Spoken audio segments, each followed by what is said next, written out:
what's going on? Consciouztv, your favorite breakdown commentator. Welcome to another riveting episode of the Consciouztv platform. You guys already know what we're here to talk about, girl. This might be Tyler Perry's last straw. All right, the irony here. Before we get into it, go ahead and run those thumbs up all the way up. You guys know YouTube is acting crazy as hell. They're messing with my damn channel. Well, not just my channel. I mean, YouTube has got something going on with all their damn systems. It's fucking up the notifications. People keep telling me they're not getting notified, etc. Blah, blah, blah, blah.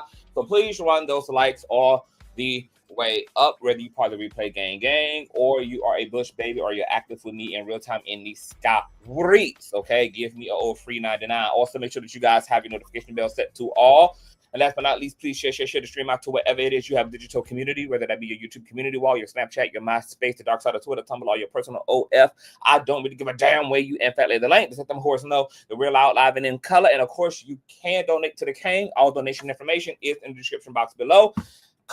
$ Consciouztv on Cash App and or PayPal.me/ConsciouzTV, Conscious spelled with the Z on the end, just like it is here on the platform. And with no further ado, let's go ahead and push on through.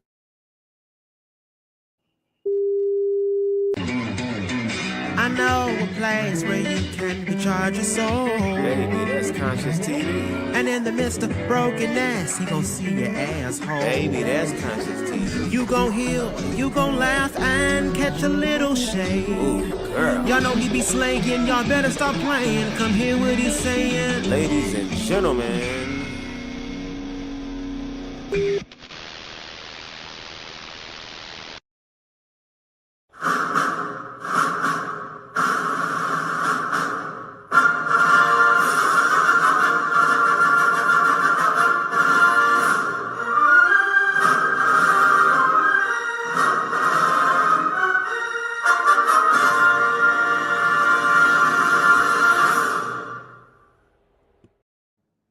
All right, what's going on, Conscious crew? Welcome. Happy Tuesday. It's a lot going on. Please run those likes up. We have the full legal docs, so we will be reading the PDF file of this lawsuit. Make sure that you guys are sharing all over Instagram and TikTok and Twitter, getting the word out, girl, because we are finna get into the deets, baby. It's some dog shit going on around her. Miss Tyler Perry has found herself in a $260 million lawsuit for alleged sexual harassment and coercion by one of the actors he's put on, such as in his show Oval, Derek Dixon, you guys. So we're going to get into the details. Once again, run those likes up. We need all of the likes, you guys. YouTube is not YouTubing at this damn point, so we need all of the likes. And of course, once again, you guys can also donate to the platform. You guys know we have a $400 Pacer bill to pay, and we self-fund over here. So I was only able to get this PDF file thanks to the street committee member, Chef Honey, who sent me that over immediately, child. He understood the got assigned. So shout out to Chef, aka Document Teens on Twitter, and Station Head, our head street committee member, who's always keeping me locked and fucking loaded. But if you like the King, reading from the docs and having access to all that stuff so we can follow these litigations out, you can donate to the platform, okay? Now, my beautiful baby mother, Ken, had donated 200 of that 400. So if you guys want to join in the Pacer raising fund, you guys can do that once again on Cash App and or PayPal. All of those links and handles are in the description box below, and hope you guys are having a wonderful Tuesday. Now let's get into the thick of this ish. Okay, we're going to be pulling the PDF file. It is going down bar B. Run the likes up, run the likes up, run the likes up, run the likes up. All right, so as I said before, courtesy of the blogs, Derek Dixon has hit Tyler Perry with a huge lawsuit filled with claims of harassment and sexual assault. According to TMZ, Dixon is suing Perry for $260 big millions. He says he met the famous show creator back in 2019, was picked out of a crowd. He claims Tyler asked for his number, and he ended up giving him a small role on a show called Ruthless in 2020. Perry allegedly invited Dixon to his house in Atlanta. Dixon says he had hopes of building a friendship, but ended up getting drunk and sleeping in Perry's guest room. He claims that at some point Perry got into the bed and rubbed on his thigh, but he rejected the alleged advance. My God, today is giving Christian keys. We'll get into that too. Despite the first situation at Perry's home, Dixon says Perry was still interested in him and gave him a role on the Oval. While he was excited about the role, he says it came with texts from Tyler that were actually suggestive. Tyler allegedly told him that he likes to have sex with men. Instead of completely rejecting Tyler, Dixon says he told him that he wasn't the actual type instead. He claims that he feared that his career would suffer if he complained. My God, today, literally, this is like Groundhog Day, you guys. This sounds exactly like the situation that Christian Keys was describing with another prominent director, producer, billionaire. You guys know we narrowed that all the way down. It really couldn't be nobody other than Tyler motherfucking Perry, okay, who has worked closely with Christian Keys, including on that show, The King of Men, The Men of Kings, whatever the hell it's called, okay?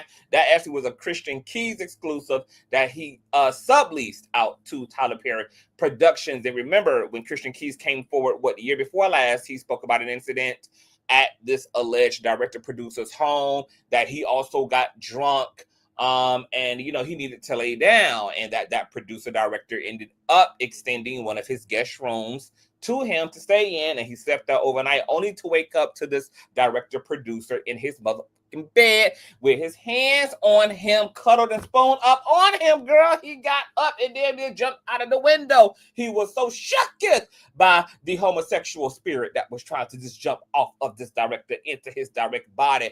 Also claims that the director tried to make another advancement toward him on their way out of the door, etc. Girl, and it's been up from there. Christian Keys claimed that he had recordings of things being said and done to him on secret spyware within pens and pencils and number 2 pencils that had cameras on them and all type of ish, and that he was gonna run down there to the damn FBI and to Congress to, you know, do all this for all the little black boys and all the other up and coming actors who might find themselves in a situation like that and don't have the heart to not bend over to the boule, baby. And then Christian Keys did all the damn nothing. So did he get spooked and nervous? Did he get threatened? Did the check clear? We will never know, because Christian Keys caused all that damn conversation and just pooched his ass right on into his future as if nothing had ever damn happened at all. And now here it is.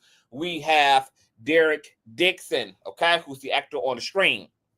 Now, there have been some text messages that have also been extracted from the lawsuit, which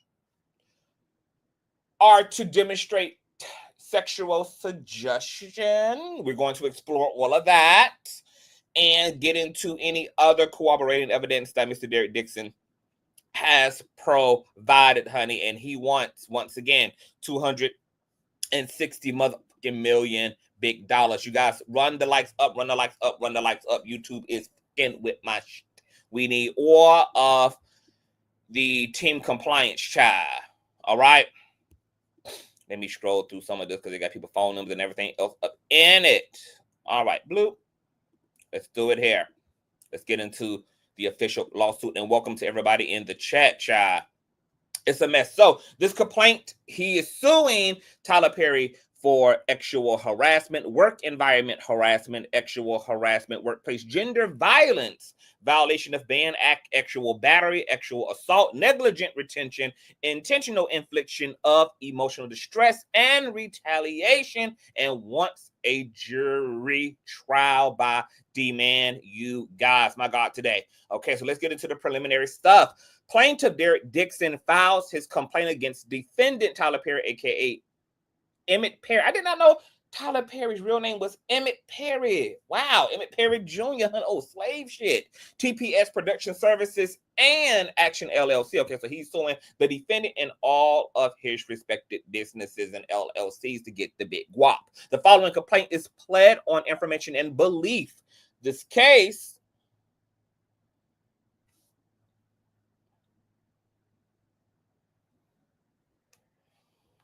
hold on, it's the audacity for me.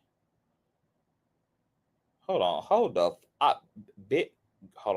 Jesus, be a Prozac. Be a Prozac right now. I will cuss this mother. Hold on, y'all. Hold on.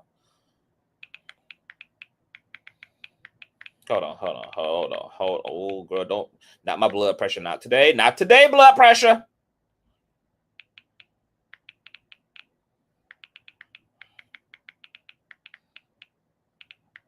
Hold on. Oh, baby.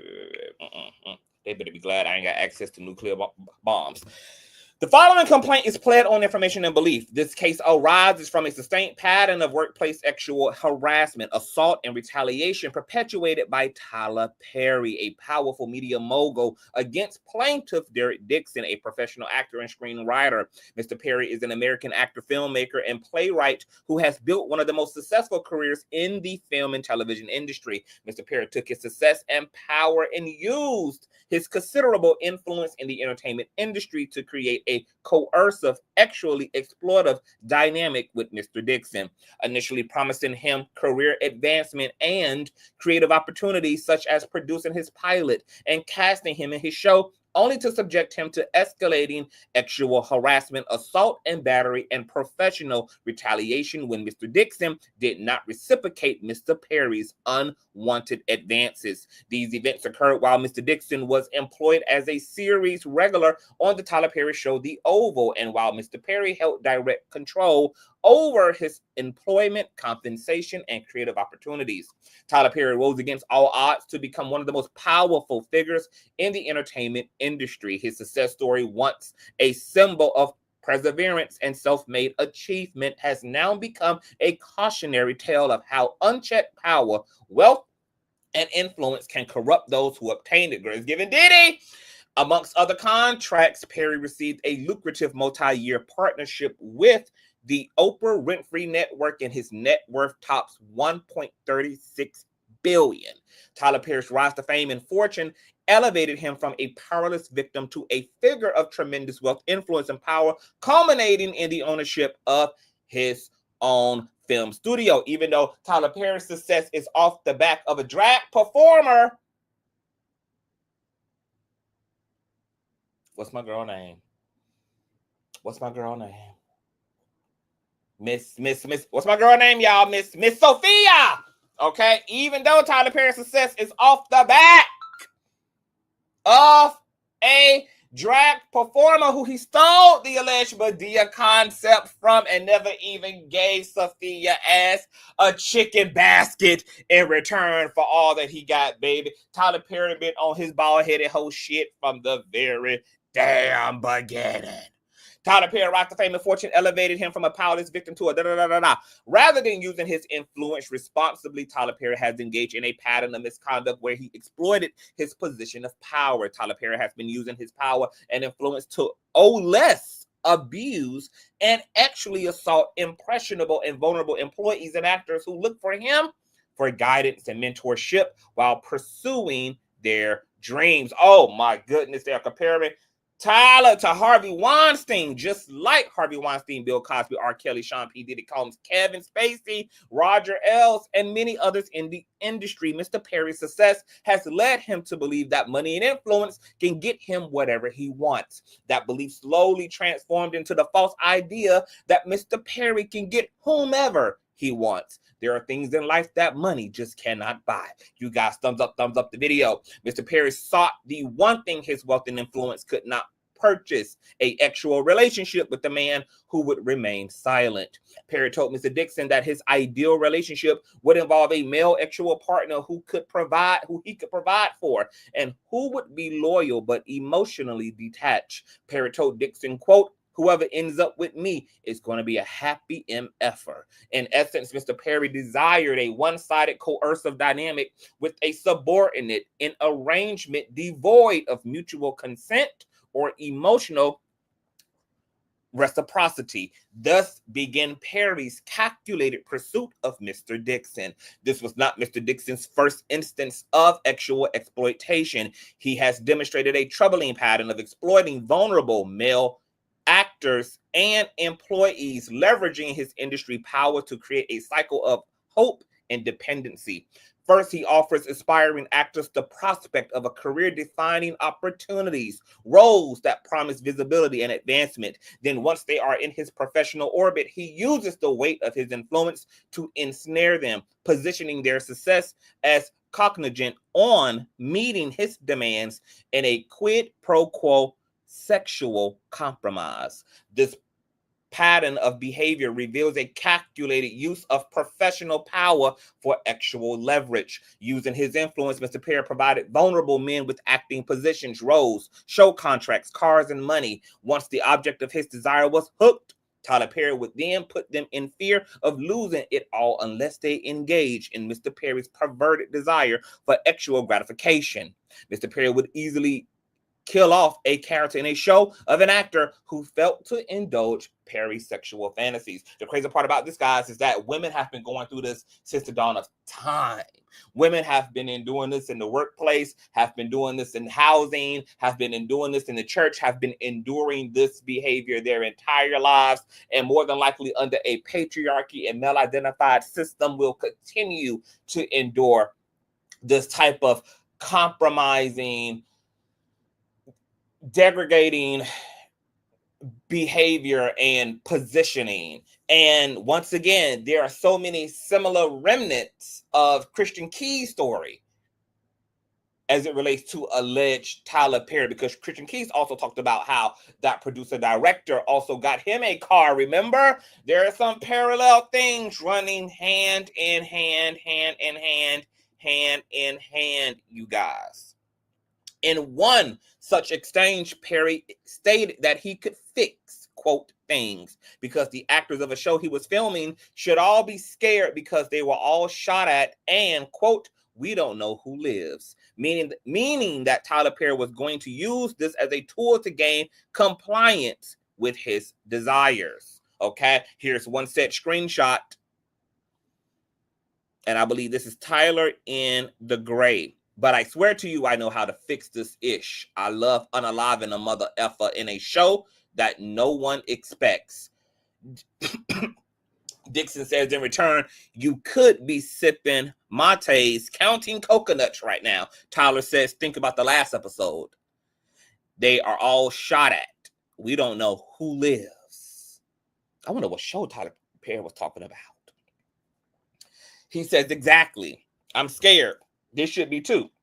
Laughing emojis. Tyler says, nope, they're not.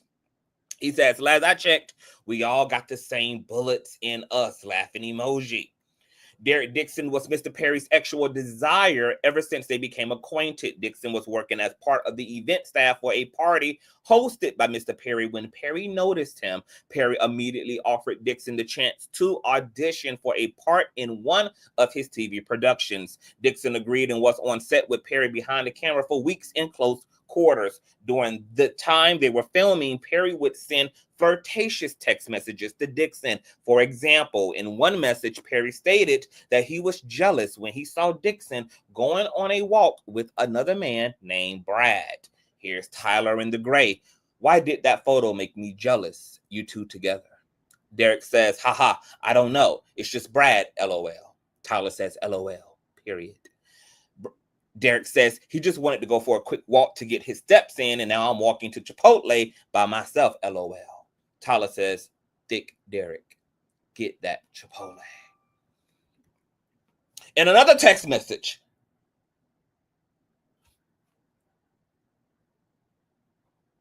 hold on, y'all. I'm getting a lot of intel. Okay, come on, street committee. Everybody sending me the thing. Shout out to the street committee, baby.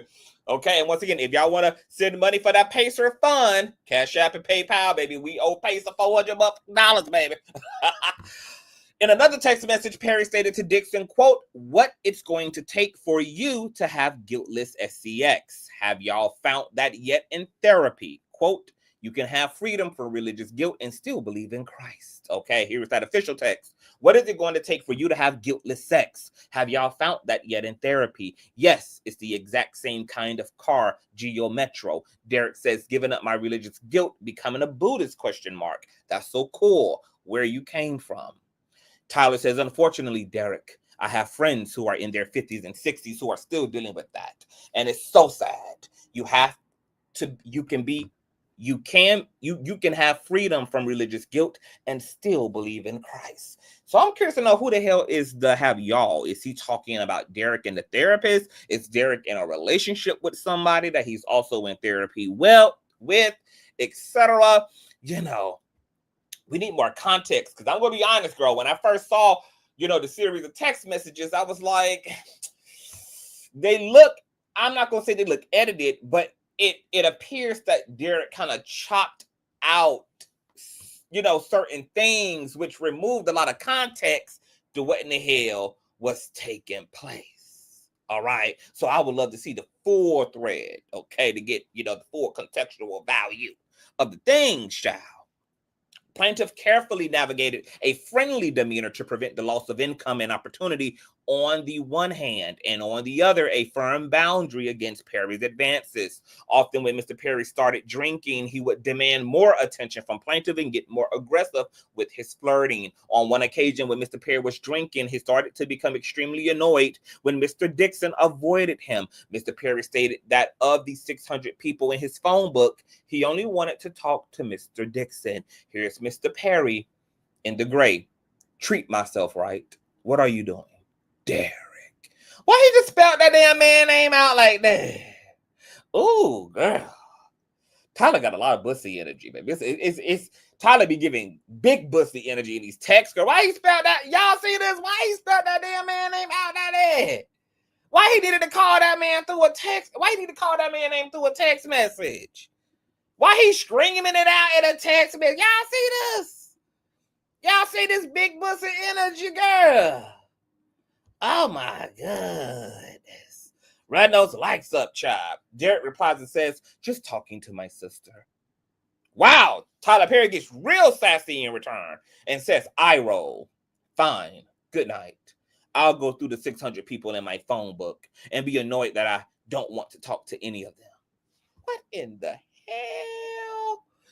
Derek says, trying to get off so I can go to sleep, LOL. Tyler says, I understand. LOL. Derek says, LOL, apparently you're not the only one that's been drinking tonight. Tyler says, I just started. Derek says, they didn't.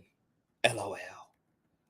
Girl, what type in the Young and the Atlanta Bottoms is going on in this motherfucking situation here, child? Dixon did his best to tiptoe around Mr. Perry's sexual aggression while keeping on Mr. Perry's good side. Mr. Perry made it clear to Dixon that if Dixon ignored Perry or failed to engage with the actual innuendos, Dixon's character would, quote, die in the next season. Indeed, Dixon's character Dale was shot 4 times in the chest at the end of his first season on the Oval, and Perry always held this over Mr. Dixon's head, implying that Dale would survive if Dixon kept Perry, quote, happy. Once Perry recognized the extent of control he had over Mr. Dixon, he escalated this behavior. On multiple occasions, Mr. Perry actually assaulted Mr. Dixon, including one instance where he forcibly pulled off Mr. Dixon's clothing, groped his buttocks, and attempted to force himself on Dixon. Mr. Dixon told a drunken Perry, quote, no, and attempted to remove Mr. Perry's hands, but Mr. Perry held tightly onto Dixon's wrist. Mr. Dixon was only able to escape after de-escalating the situation by abruptly changing the subject. And y'all, this is not the first time that somebody has had to allegedly knock Tyler Perry the hell out for touching them and making physical alleged passes at them, girl. Okay, remember that one actor that had punched his damn lights out, and apparently both Medea and Tyler hit the goddamn floor? It goes on to read, the day after the assault, Mr. Perry called and texted Mr. Dixon relentlessly saying, quote, tried you, call me, and I really need to talk to you. Please call as soon as you can. Finally, when Mr. Dixon answered Tyler Perry's call, Mr. Perry profusely apologized for the actual assault while blaming it on other things. Perry continued, quote, didn't know why he would do that. Maybe he was self-sabotaging. On the very same call where he apologized for the actual assault against Dixon, Perry told Dixon, quote, and don't worry, we're going to do your show, referring to the pilot that Perry knew Mr. Dixon had desperately wanted to produce. Shortly thereafter, Mr. Dixon got a call from Perry's lawyer saying that Christmas had come early and that Dixon was getting a substantial raise, and the show was greenlit. Perry's attorney explicitly warned Dixon not to tell any other actor on the show about Dixon's raise because no other actors were getting a raise, only Dixon. Wow! So Tyler Perry had done tried to pull this man's weenie out of his damn pants and fisted him all up in his ass, only to be rejected and then try to run to cover it up and make Dixon happy by giving him a substantial raise and green lighted the pilot for his mother show. My God, today. Wow, wow, wow, wow, wow. All allegedly. Perry kept telling Dixon that he was sorry and that the harassment would not happen again. However, the harassment assaults continue. Once again, eerily similar to Christian Key's sentiments that he was continuously actually harassed and coerced and put in weird positions over years and years and years and years and years, being aligned with this particular producer, director, etc., who also he claimed to retaliate against out of fear that it would stifle what was remaining of his career. Mr. Perry would also try to deflect the blame for the actual harassment by saying that Dixon didn't have a strong enough no. Wow! So it's the psychological alley-ooping for me. It's the reverse psychology. It's blaming the victim for the victimization instead of the perpetrator taking accountability for their recklessness, disrespect, and dishonor. Perry told Dixon, quote, that you have to be able to say no to propositions for sex is how this was interpreted, and mean it and make it clear. Here's that text message. Tyler Perry says, nice. Santa Monica is nice. I'm glad you're going out there. How is your no? Is it stronger? You got to have a strong no. Dixon says, yes, it's strong. My mom literally thinks I'm going to sell my soul to the Illuminati. She heard Kanye say that it's real. Tyler says, well, I don't think that, but I do think that you have to be able to say no and mean it and make it clear. Dixon says, I'll say yes if it gets me an Oscar. You know what? Let me respond to some text messages.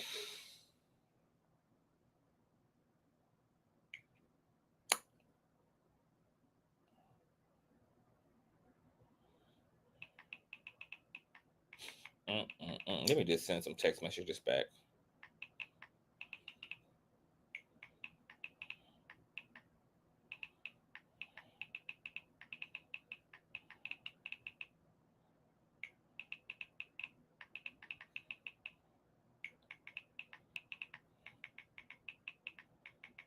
Let me just send a few texts.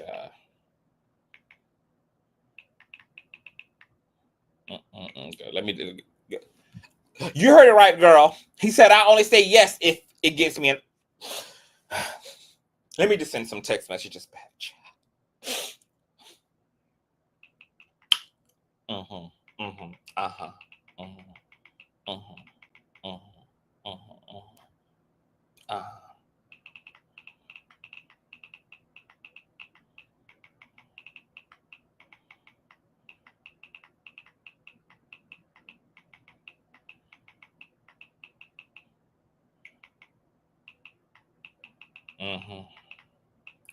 We're gonna have to unpack that.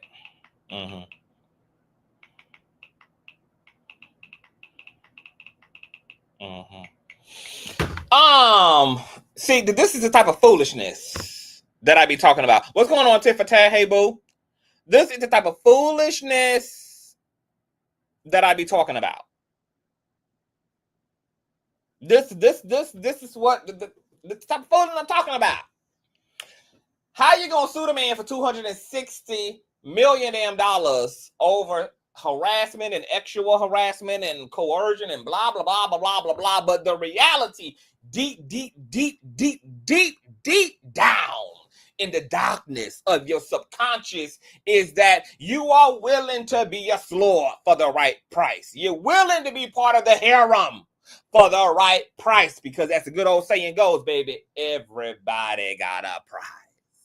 Everybody got a price, don't they? And here it is, Mr. Dixon, who wants to perpetuate himself as the victim in this whole thing, is playing with someone in a flirtatious way who's already been, according to his complaint, making uncomfortable sexual advancements at him. For two, has already sexually assaulted him and tried to pull his buttocks and weenie out of his jeans. And here it is, you are leaning into the opportunity to be put all the way on in the way you want to be put on if Tyler Perry would give you the just of what you're looking for, which is take you all the way up to the highest part of the pyramid, baby. Beyond the car, beyond green lighting the show, beyond a substantial raise. Baby, you want the Grammys, you want the Oscars, you want the motherfucking Emmys, you want the things of the things of the things of the things of the things. See, this is where these people who be suing these folk get into trouble at. Because the reality is that the predatorialness and the transactionalness, it literally do be going both ways. People who have not, no pun intended,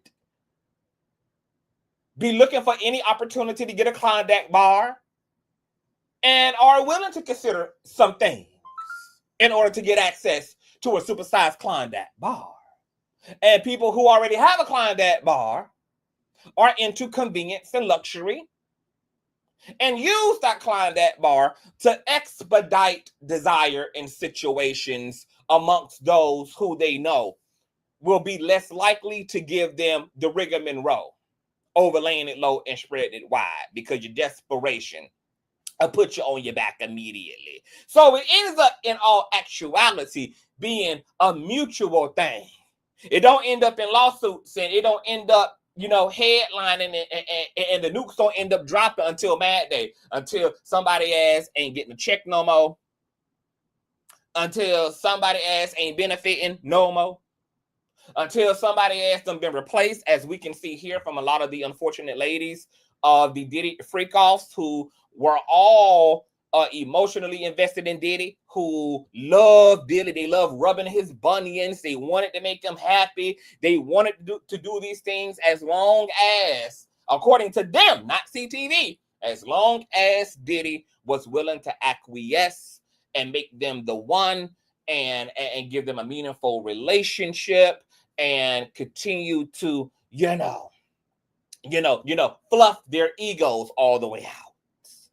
This transactional, predatorial-ish be going both ways a lot of times. And I think Dixon just gave himself away a little bit here. I want to read this again.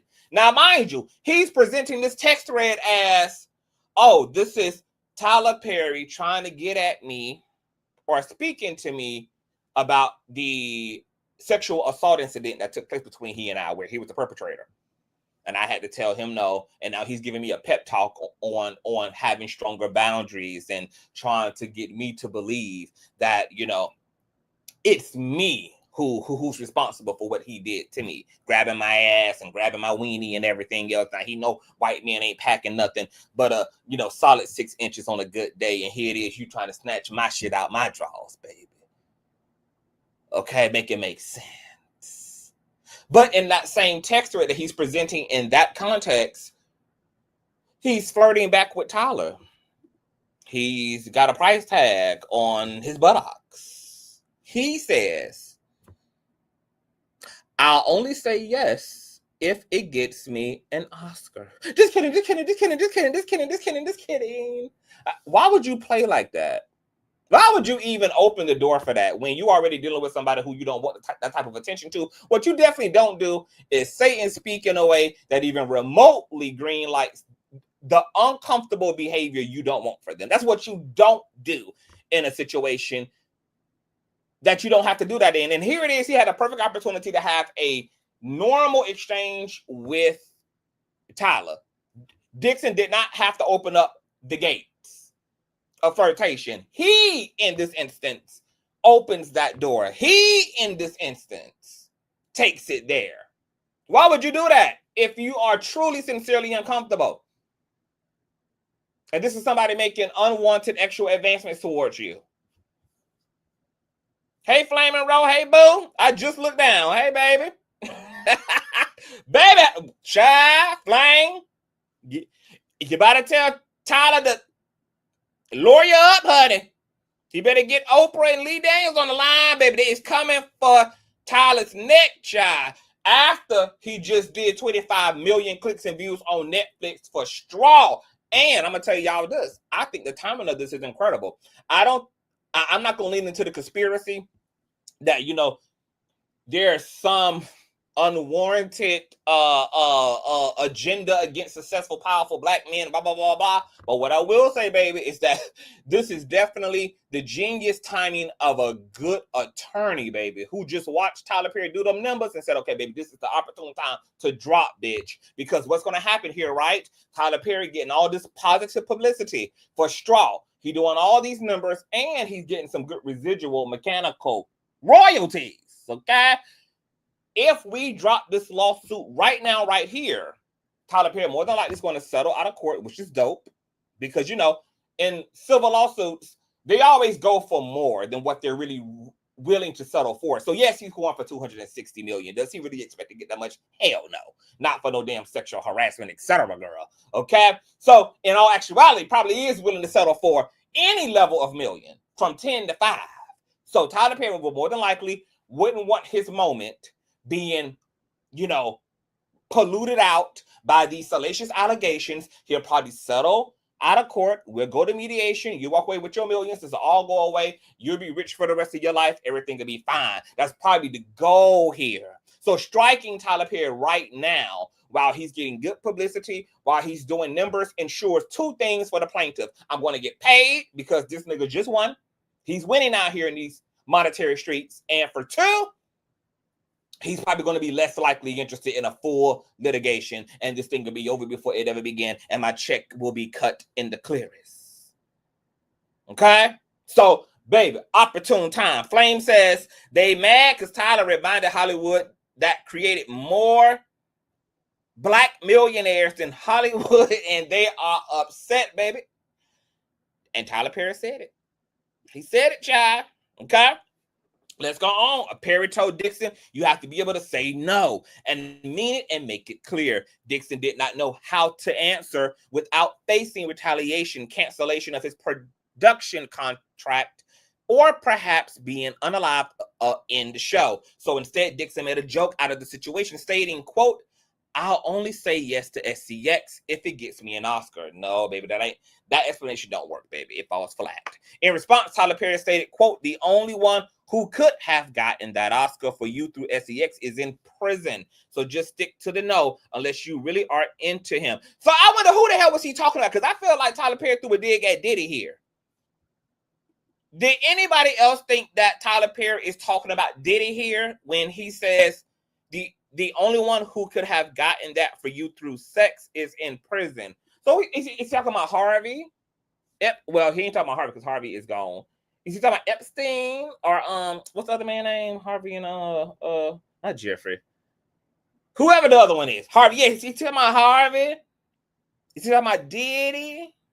Because I'm not sure what the dates are on this text message. Dixon did not know how to answer without In response, Tyler Perry said Perry reveals through the text messages that the no he was referring to was Dixon's no to SCX in exchange for promotion in the industry, classically known as quid pro quo, actual harassment. Perry sent this message to Dixon because that is exactly what Tyler Perry was doing. At some point, Dixon left Atlanta and moved to Santa Monica to create distance from Tyler Perry. However, even at long distances, Mr. Perry continued to actually harass Mr. Dixon. You guys should run those likes up. Plaintiff Derek Dixon is an individual who resides in the state of California. Defendant Tyler Perry is an individual who resides in both the state of Georgia and in the state of California and has extensive business contracts in the state of California, so that he has conducts substantial, continuous, and systematic business activities in California.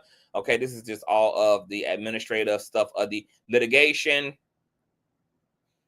Let's see here. Okay, he rounded up all of the witnesses, the venues and jurisdiction.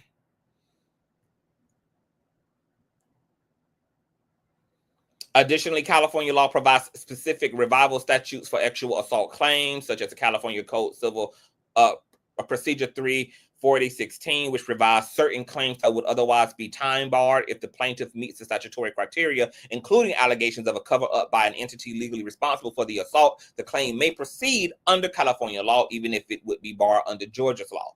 Mr. Dixon was a California resident while performing work for Tyler Perry from January 2023 until his termination, and is currently domiciled in California. In or around 2019, plaintiff worked for an event company called Legendary Events in Atlanta that was hired to organize defendant Perry's studio opening the party. Plaintiff was recruited by Tony Conway, the owner of Legendary Events and close friend of Tyler Perry. Mr. Conway decided to place Dixon directly in a role at a party that required frequent conversation with Tyler Perry. Defendant Perry picked plaintiff out of a crowd of employees present at the party and began asking plaintiff questions about his employment status, and rather plaintiff was an actor. In and around early October and on the last day of the party, defendant Perry insisted that he and the plaintiff exchanged phone numbers, and Perry subsequently texted plaintiff to introduce himself. Perry began by asking Dixon about his dreams and aspirations. Dixon told Perry that he was interested in acting and writing. Perry then told Dixon to do an audition over the phone and send it to Perry. Dixon told Perry he was at a Halloween party. Perry asked to see pictures of Dixon in costume, and Dixon complied. When Perry saw the pictures, he texted Dixon, quote, "I was going to say, your cowboy needs a sugar daddy." Oh, wow. Perry continued with, "You look great. You're just lacking costume parts." "Sorry, don't want to offend." Dixon responded, quote, "Not at all. It's so true. Half-assed costume." To which Perry replied, quote, "What's true? Cowboy needs a sugar daddy?" Implying that Perry wanted to be Dixon's sugar daddy. Dixon quickly shut down those comments by reiterating what he said earlier, that the truth was that he was lacking costume parts. Yeah. Tyler Perry on the end of that ass. Shortly thereafter, Dixon's boss at Legendary Events called Dixon and told him that Tyler Perry was having another event in LA and specifically wanted Mr. Dixon to fly from Atlanta to LA to work on the event. Excited for the opportunity to fly to LA, Dixon was flattered and jumped on the opportunity to meet Tyler Perry again. Shortly after doing the event on November 3rd of 2019, defendant Perry sent plaintiff several text messages that he would, quote, love to find plaintiff a job and, quote, change plaintiff's life, insisting that they should, quote, make it happen. Wow, this is eerily similar of another situation, but I ain't even going to go there. Perry sent Dixon what turned out to be an ominous warning, quote, "Be careful hanging around me. I cause dreamers to dream big. I cause them not only to believe, but do. Then let's make it happen. You're an artist. You have to be fulfilled. Nothing else will suffice." The very next day, defendant Perry sent an email which contained an offer for plaintiff to play the role of Dale in Perry's television series Ruthless. Perry said it was a small role that could get a lot bigger, thereby setting up the first stage in a series of escalating quid pro quo offers. At this point, Dixon did not know that Perry was interested in men or that he was looking for an actual relationship. Dixon assumed that Tyler Perry was genuinely a caring person who discovered the talent that Dixon always felt he had. Dixon filmed his roles in Ruthless in mid-November and went back to his job as an event staff for Legendary Events. Approximately 1 month later, Perry brought and gave Dixon a new car because he hated Dixon's Jeep. Dixon was surprised and elated. Dixon had no idea that he was being set up by Perry for extreme dependence. And you know, I'm not here to say Tyler Perry is in fact guilty of this, but these are typical narcissistic love bombing tactics, you know, woe you with gifts, to also produce a sense of being indebted to the individual. Okay, and that usually turns into some type of compromising bullshit.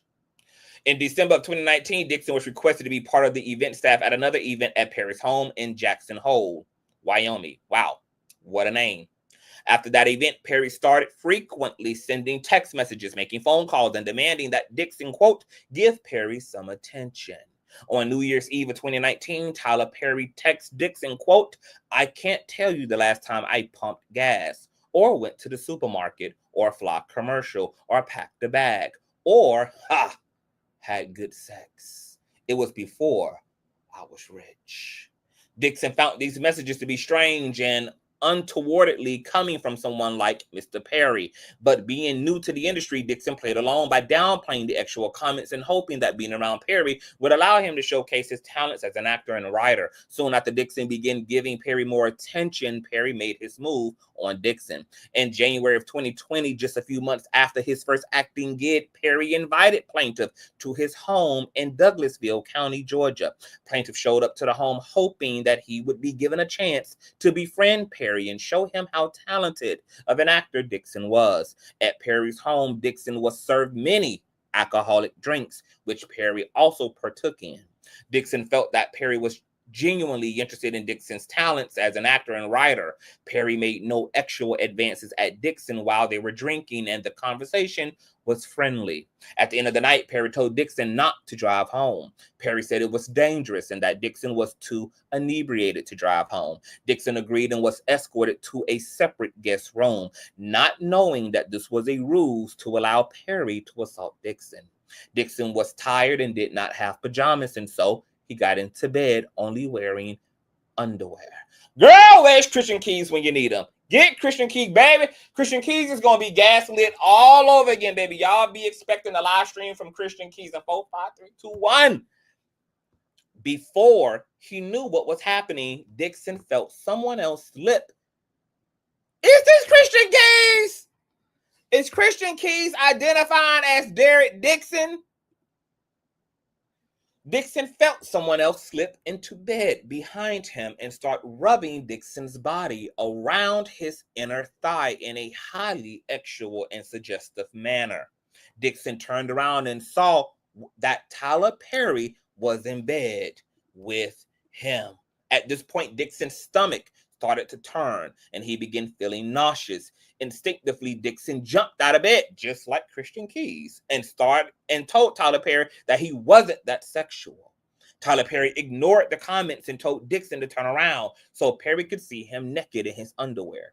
Perry then commented on how beautiful Dixon's body was. Dixon once again told Perry that he was not into sex. Dixon kept informing Perry that he was not into sex in order to keep Perry at bay, while at the same time not insulting the person who was dangling his career in front of him.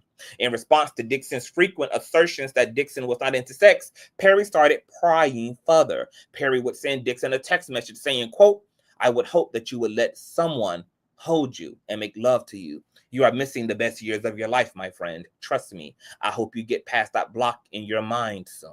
As you guys can see here to the right of the screen. Dixon replies, well, it's not this person, but yes, I want that too. I'm working on it. Therapy is helping. So now, this text message is very weird because this text message is being presented as Tyler Perry, trying to coax Dixon into being sexually open to him, considering the events that took place at his home between him and Dixon. And Tyler Perry is in this message saying something in response to something. And then the irony here is that Dixon says, well, it's not this person.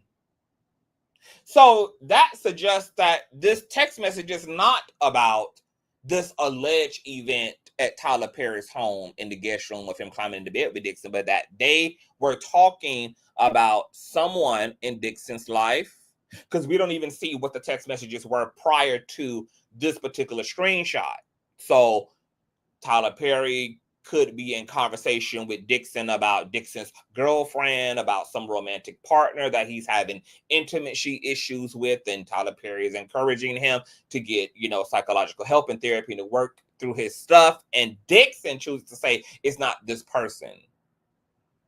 So he's obviously not referring to Tyler Perry, because remember, his whole lawsuit complaint is that he did everything to not offend Tyler. So it's no way he's talking about Tyler, because he would not be bold enough to say even that much of a statement to Tyler, if it could be in fact linked back to Tyler, because he's wanting to keep the door open for his career advancements.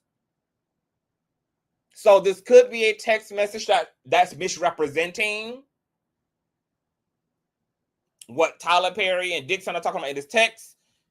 Could be completely contrary to this alleged guest room incident. Okay, I'm just being fair here, you know. I want to be a fair commentator, litigator, you know, allow the pendulum to swing backwards and forth here, because why would he say that? Him saying what it's not this person means that they are talking about someone else. It's given that Dixon has confided in Perry about some other person in his life, and that this is the context to what Tyler Perry is speaking to and speaking about. No, he's not married apparently, but he does have a son according to Tick for Tat. Okay, so this is weird stuff. After that assault in January, Dixon felt betrayed. Perry continued to call and text Dixon every day, asking to talk to him more. Dixon ignored Perry, which led Perry to text him, "Derek, why don't you text me more?" The more Dixon ignored Perry, the more aggressive Perry became, until finally Perry offered Dixon a part in a new show called The Oval. Dixon was intrigued and was hoping that this would be the big break that he was looking for and a chance for him to display his acting talent. You guys run the lights up. On February 11th of 2020, Perry told Dixon to quit his job at Legendary Events and come work exclusively for Perry. Perry was not able to control Dixon so long as Dixon had a secondary income that was providing for his basic needs. Once Dixon quit his job due to his role on The Oval, Perry started getting more and more personal with Dixon, knowing that Dixon was now under his full control. Perry would often say things like, quote, "I give and give and give, and no one ever does anything for me in return. No one ever gives me what I want or what I need," implying that Dixon was not giving him SCX. Perry started asking Dixon about Dixon's sexual preferences and what role Dixon took on when engaging in sexual acts. Example, whether he was a top or bottom, which in sexual terms means whether Dixon preferred to give or receive that badissy sex. Perry further indicated to Dixon that he had SCX with men before, and that, quote, he was a top. You know, it's always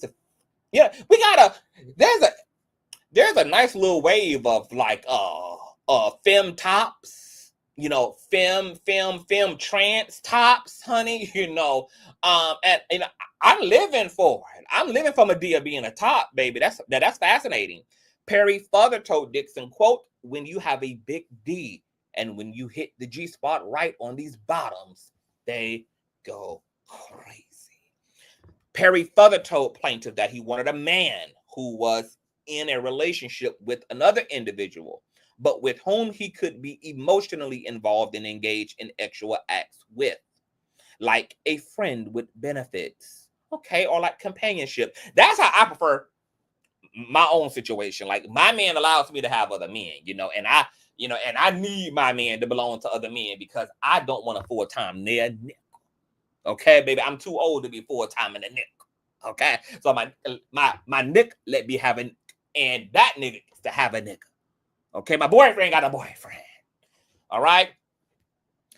Perry further told plaintiff that he wanted a man who was in a relationship with another individual, but with whom he could be emotionally involved and engaged in sexual acts with, like a friend with benefits relationship, because Perry did not have time to deal with the emotional aspect of the relationship, only the physical. Despite these comments, Dixon knew that a full-throated refusal would land him in the doghouse and might result in his role being cut on The Oval. Fearing that his career would end before it began, Dixon put up with these comments and continued to maintain that he was not the actual type. On or around March of 2020, Dixon received the script for The Oval. He was written in as a season regular and was therefore expected to quit his job with Legendary Events. Dixon's character was written as a gay, homeless, and desperate store clerk who had to sleep with one of the other characters for a place to stay. Wow. More importantly, at the end of the season, I mean, talk about art imitating life. More importantly, at the end of the season, his character would be shot 4 times in the chest. Dixon felt that this was a way for Perry to test Dixon out for a year and see if he would be loyal to Perry. When Dixon asked Perry about the ooting, Perry indicated that if Dixon did a good job, Dixon would be back, and that a shooting didn't necessarily mean that Dixon's character was out of the script for future seasons. Perry commented that Dixon's character was only shot in the chest, not in the head. Dixon immediately understood that his job security depended on his relationship with Perry. From this point on, Dixon worked with the constant fear of losing his job if he did not engage with and endure Perry's sexual harassment. Shortly after giving Dixon this news and after telling Dixon that future seasons were dependent on Dixon doing a good job, Tyler Perry invited Dixon to his home in Atlanta. Plaintiff asked questions and tried to wiggle his way out of the invitation because he remembered what happened the last time the two were alone. However, plaintiff knew that his job security, income, and livelihood depended on his attendance. Plaintiff had seen other employees of Perry who had experienced sudden deaths on the show when they fell on Perry's bad side. In fact, Perry had made it clear to Dixon that he would often unalive characters in order to get an actor to be loyal or obedient. When Dixon arrived at the house, Tyler Perry gave Dixon a warm welcome and was very friendly. Soon after, Tyler Perry started asking Dixon a slew of actually charged questions, even asking if Dixon, quote, liked it rough in bed. You guys should run those likes up. Wow. Perry then physically reached out and violently grabbed Dixon's throat, attempting to physically choke Dixon, and remarked, wow, look how excited you just got. You do like that. Dixon was horrified, shocked, and in a panic. Dixon never thought that Tyler Perry could get so violent and would place his hands on Dixon's throat in an actually aggressive manner. Dixon did not enjoy or consent to any of this conduct. Dixon was in shock and took steps to immediately de-escalate the situation. Due to the onslaught of COVID-19 pandemic in March of 2020, filming for The Oval was postponed indefinitely. During the period in which filming for The Oval was postponed, Tyler Perry would make FaceTime calls and other contacts to Dixon almost every day, treating Dixon as his on-call, quote, pet. Dixon felt obligated to answer for fear of losing his role, income, and career. Perry often asked about Dixon about his whereabouts, often demanding that Dixon respond immediately. When he didn't, Perry would send text messages to Dixon stating, Derek! And what are you doing? Additionally, Perry was jealous of anyone who Dixon had a relationship with. Tyler Perry told Dixon that if Dixon got COVID-19,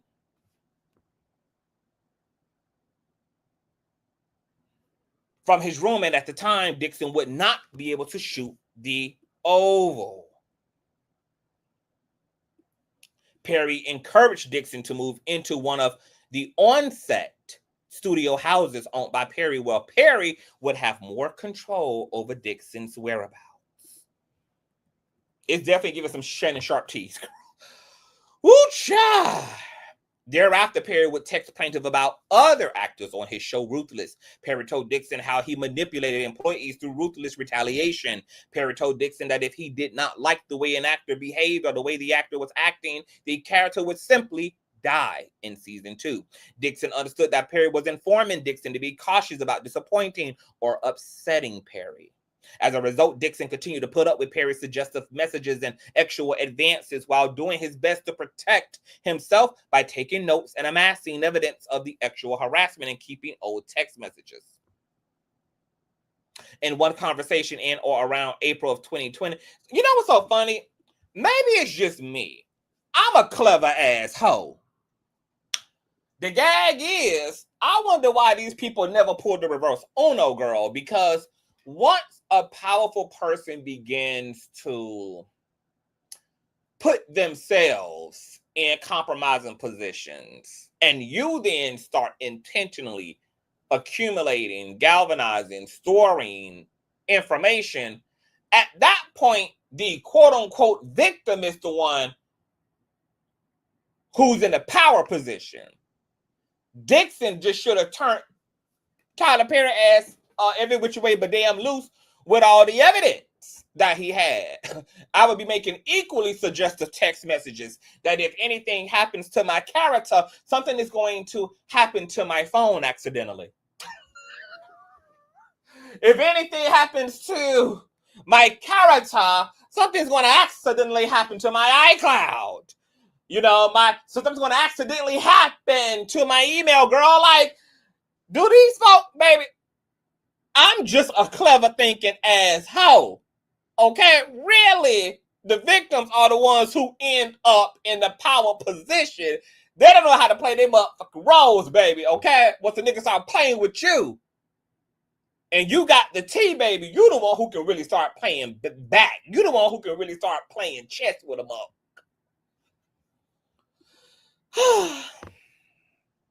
In one conversation in or around April of 2020, Perry told Dixon that Perry imagined that Dixon prancing around in a cowboy fit, that Perry did things to Dixon, and that he couldn't talk with Dixon about any further because they were wrong.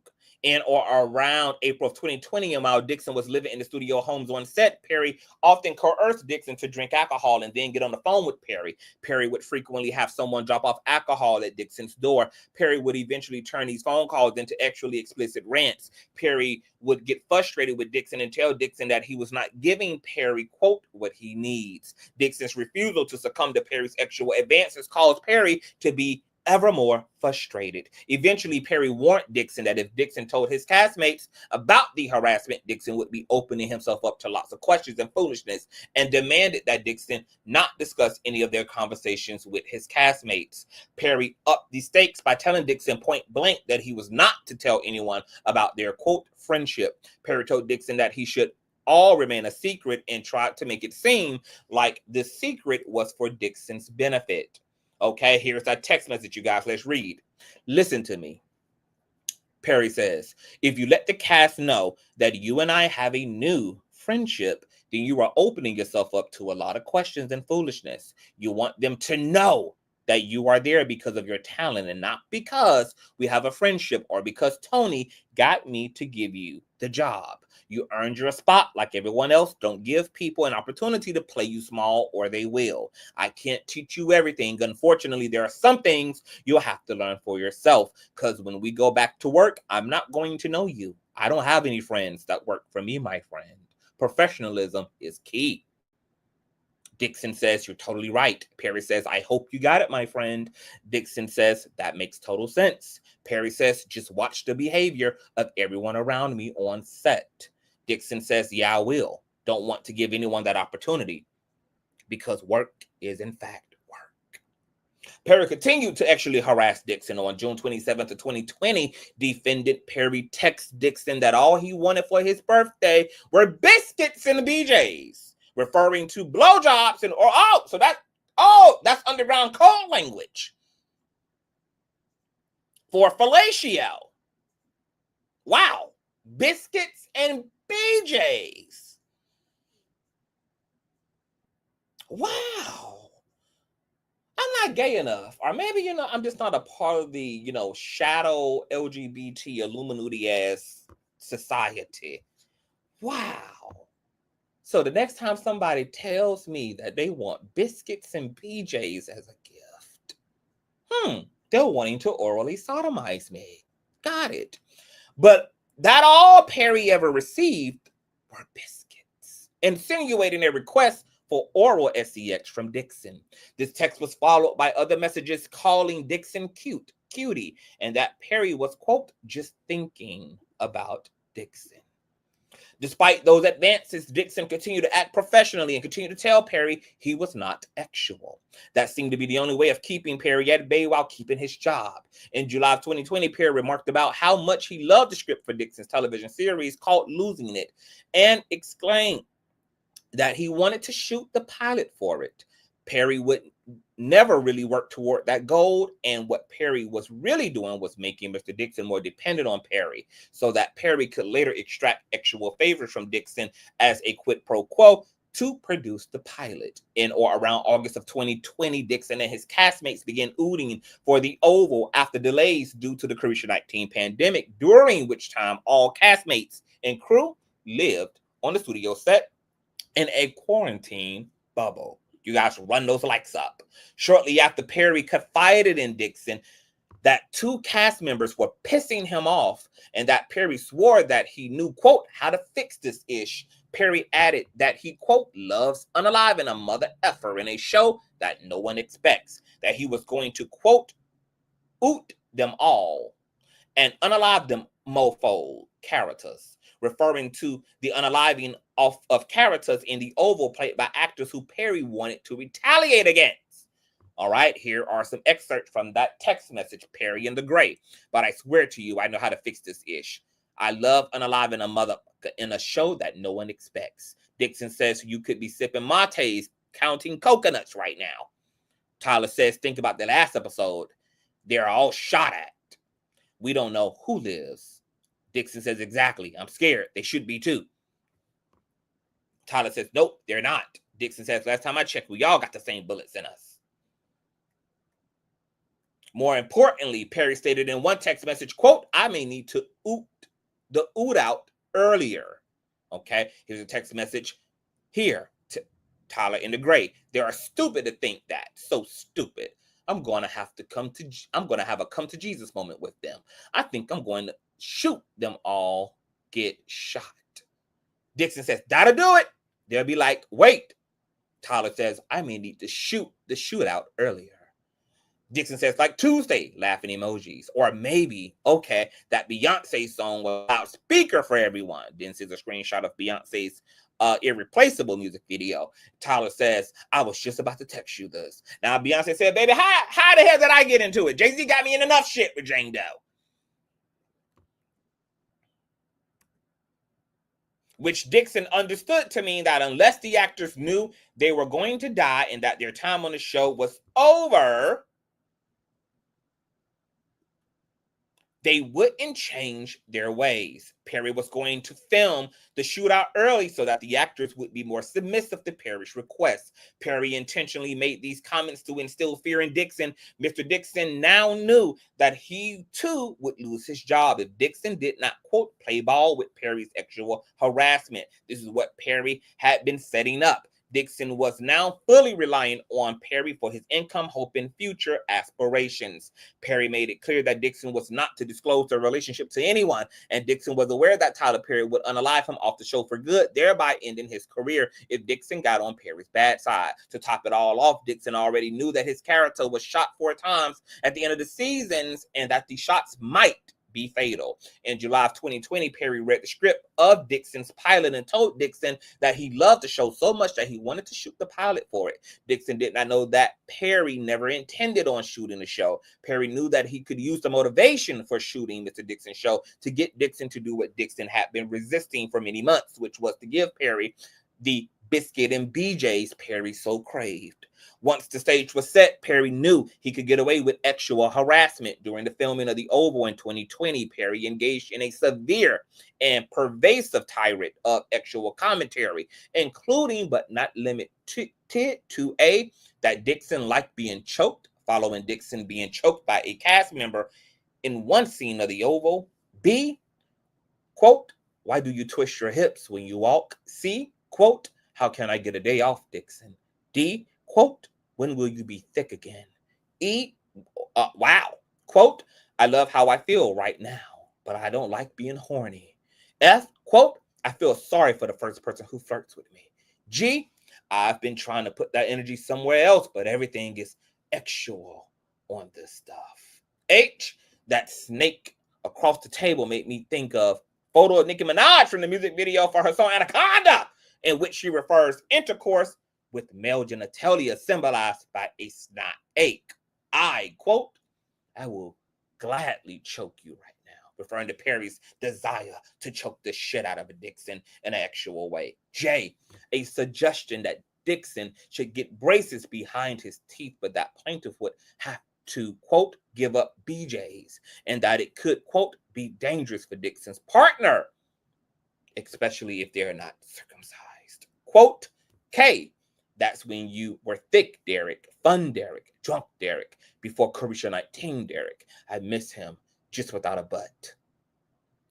What in the damn young and the restless power bottoms is going on here?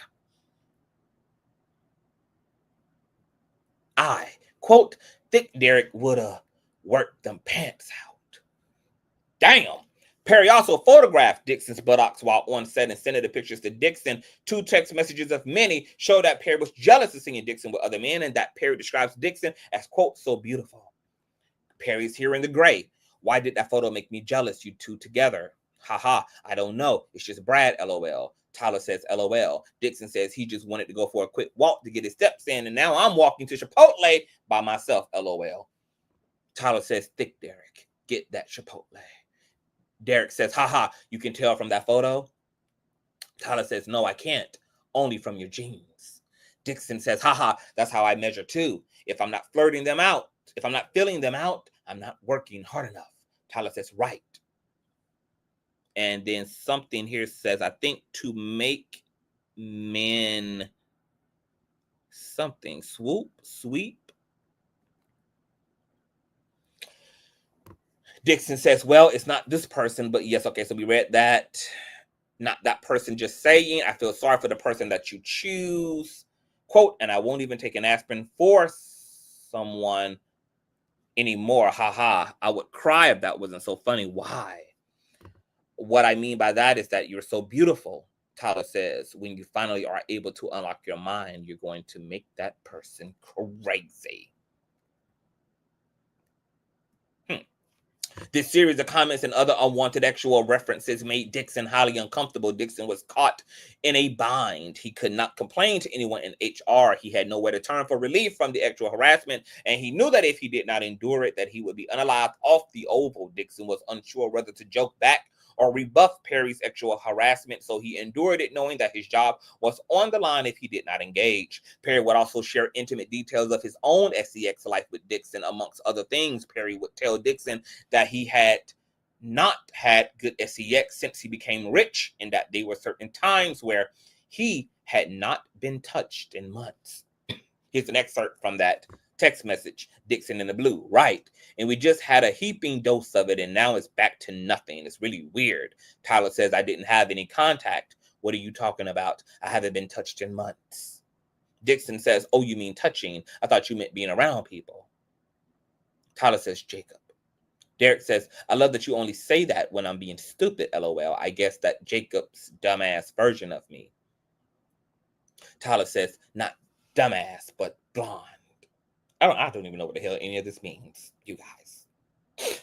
On the second to last day of shooting for the Oval, Dixon filmed the episode where his character was shot 4 times, indicating a seeming end to his role on the show and his termination from the job. It was precisely following this day of the filming when Tyler Perry knew that Dixon's character fate was to be decided that Perry invited Dixon to his trailer for drinks. Dixon knew that refusing meant the end of his career, so he accepted. It was there on the very same day that Perry dialed up the harassment to a new level. Tyler Perry asked Dixon point blank, quote, are you attracted to me? And demanded that Dixon answer. Plaintiff reiterated the same way he did after the first assault by skirting the question. Dixon told Perry that Dixon, quote, wasn't that sexual or looking for anything.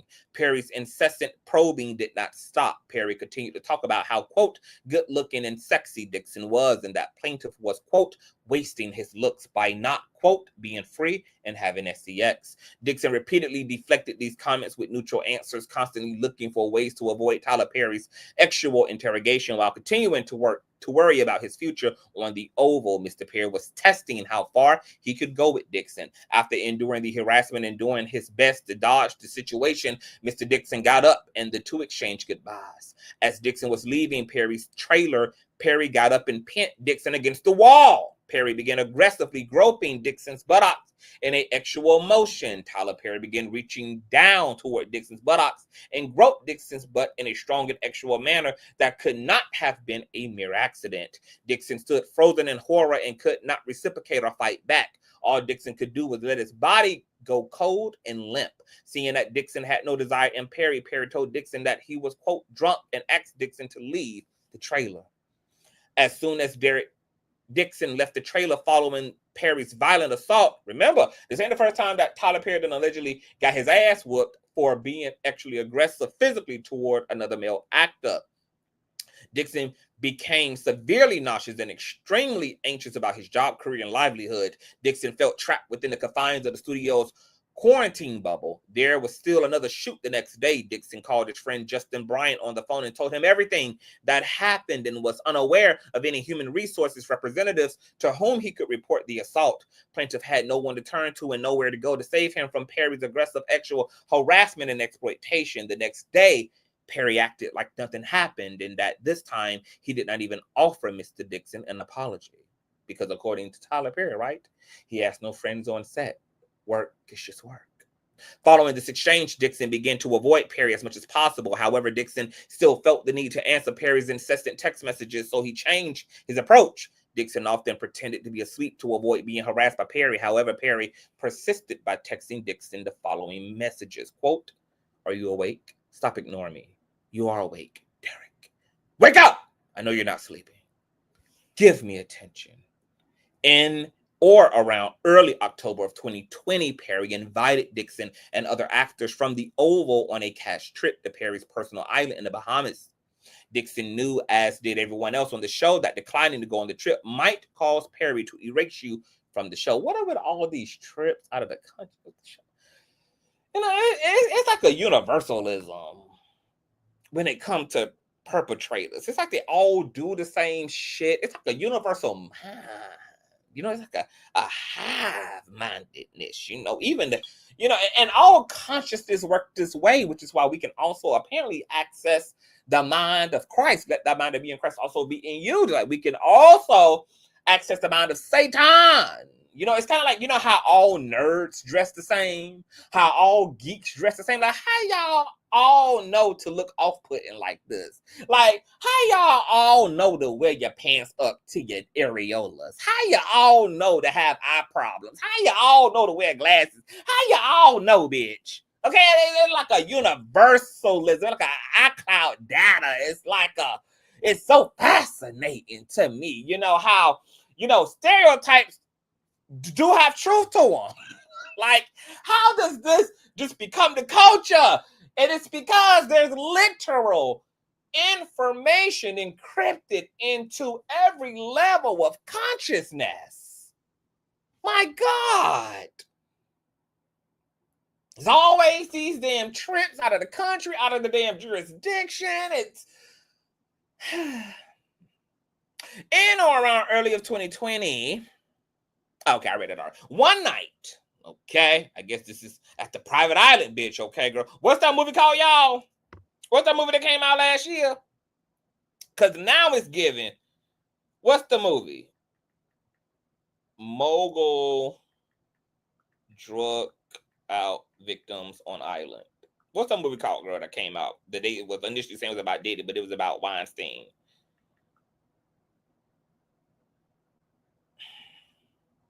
What's the movie called, y'all? Y'all know the movie? Let me see. Blink Twice. There it is. Yes, girl. Girl is giving blink twice, bitch. My God, today. Y'all run the likes up, run the likes up, run the likes up. Shout out to the 450 plus months in the building.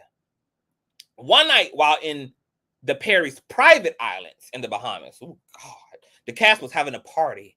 At the end of the night, Perry told Dixon that he wanted to talk to him. Dixon was caught off guard. Perry made alcoholic drinks and forced Dixon to drink with him. Dixon knew that he could not refuse the drinks, otherwise he would risk upsetting Mr. Perry. Instead, Dixon tried to stay in control and sipped drinks slowly. Tyler Perry did not control himself. He drank until it was clear that the alcohol had made him bold and sexually aggressive. Tyler Perry wanted all the spirits, bitch, from Miss Liqueur. Perry told Dixon that he wanted a relationship with someone who could be emotionally and actually available to him, but would also be permissive of Perry having his own relationships with someone else.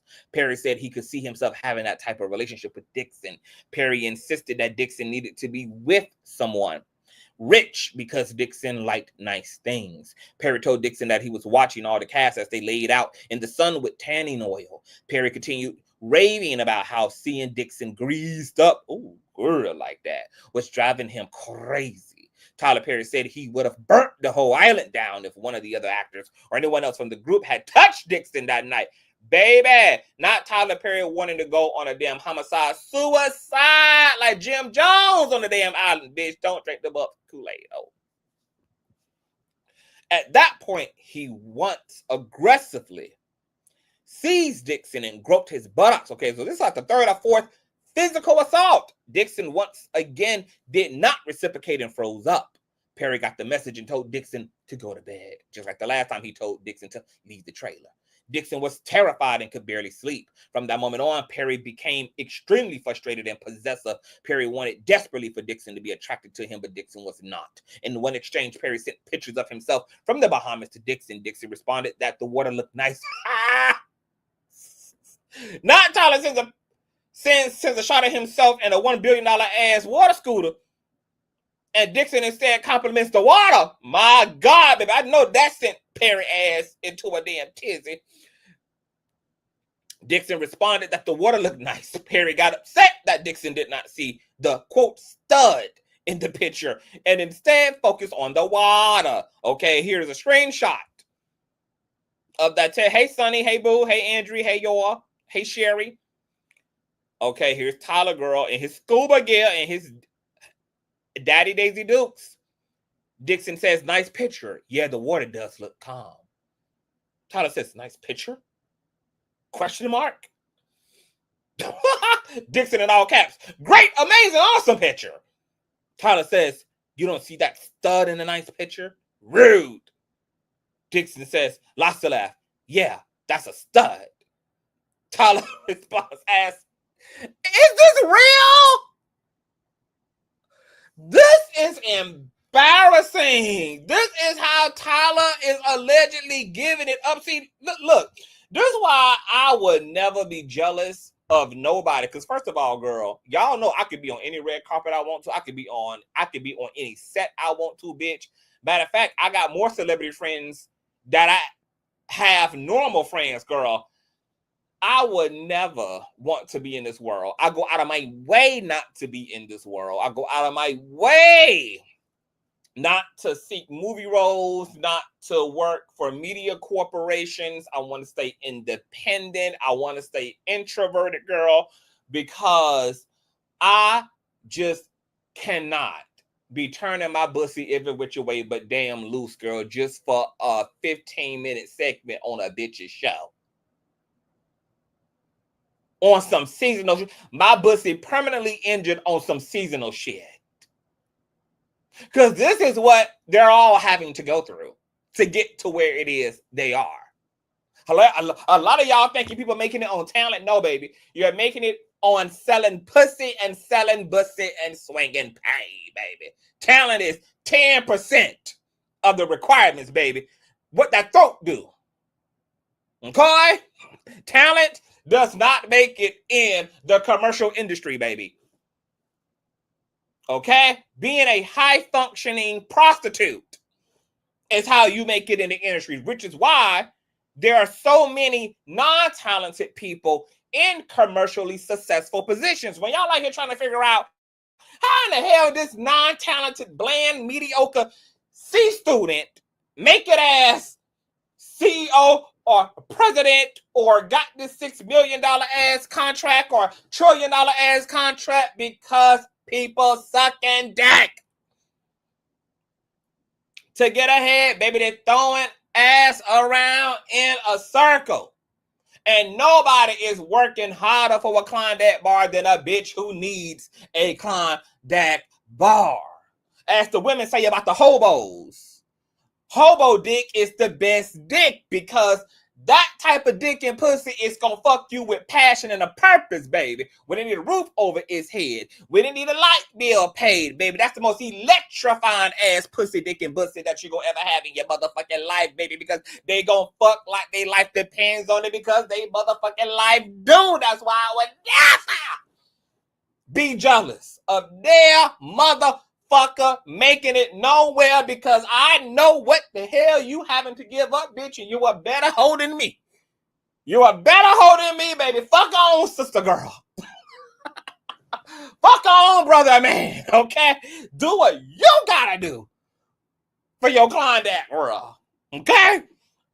I'm cute, I'm cool, and I'm fine where I am, sugar. Ain't nothing but trauma and stitches ready for you at the damn top. Y'all run them like sup, run them like sup, run them like sup, run them like sup, run them like sup, run them like sup, run them like sup. In one exchange, okay, I think we read that actually, on or around October 18th of 2020, the following Dixon's return from the Bahamas, Perry told Dixon that he was jealous, that Dixon was giving too much attention to other men. Perry stated that Dixon was being too much of a social butterfly and that he would need Dixon to, quote, sit still this week. Further attempting to exercise his influence over Dixon's interaction with other men, Perry continued to wield his position as Dixon's boss, demanding actual attention in exchange for his continued employment. These text messages were followed by others to Dixon like, Derek, don't you dare ignore me. I deserve better. I deserve attention all the time. Dixon, out of fear for the unknown future of his career, continued to give Perry the social attention he demanded, even though Dixon would constantly get actually harassed. On several occasions, Perry would text Dixon while drunk. In one exchange, Perry told Dixon, quote, you know what I cook, Derek? And then proceeds to say, quote, I'm so drunk, talking shit. Here's an excerpt from that. Hold on, you guys, my computer down. Let me get my charger. You guys run those lights up. Run the lights up.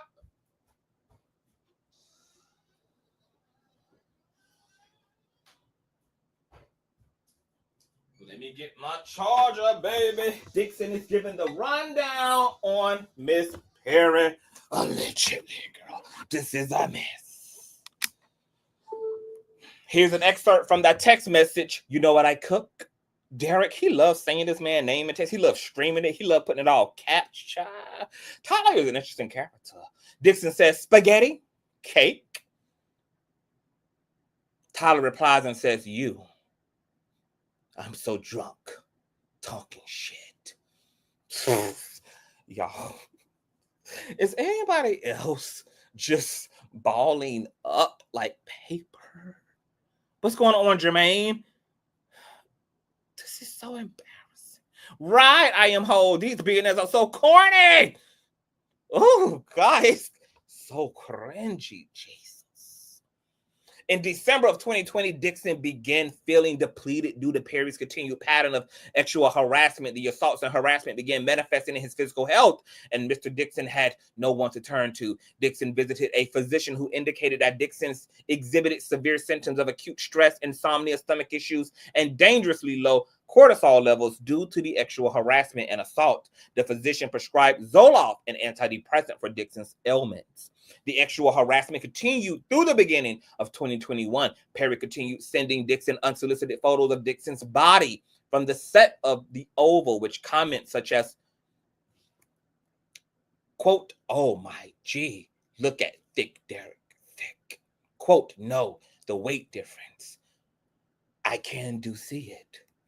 Quote, thick Derek, okay, good. Nope, I can't deal with thick Derek, LOL. What's it going to take for you to have guiltless sex? Have you found that yet in therapy? Now, here's my thing. I wonder why in all of the exhibits that we have, why aren't we being given the exhibits of the text messages of Terry sending Derek pictures of himself, etc.? I mean, he chronicled all the stuff. Why aren't we seeing that? He showed us, you know, the thread of Tyler sending, you know, a picture of himself in scuba gear. Why aren't we seeing exhibits of thick Derek? What's your waist? I'm so glad thick Derek is back, is with us. Breakout in ass and thighs. You home? I don't want you out with your friends drinking.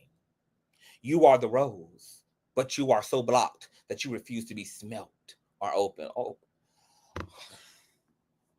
Tyler Perry, according to this complaint, not only is an aggressive perv, but has no fucking game. Why is your Tyler Perry's harassment is on like a 13-year-old level? Like, is Tyler Perry okay? You are a rose, but you are so blocked that you refuse to be smelt.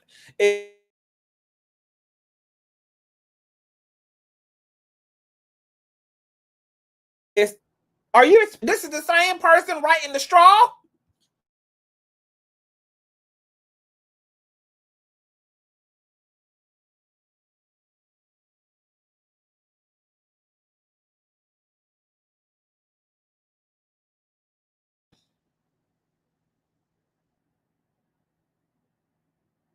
Wow, wow, wow. I think that's more shocking to me, the lack of game Tyler Perry has, than the actual harassment is.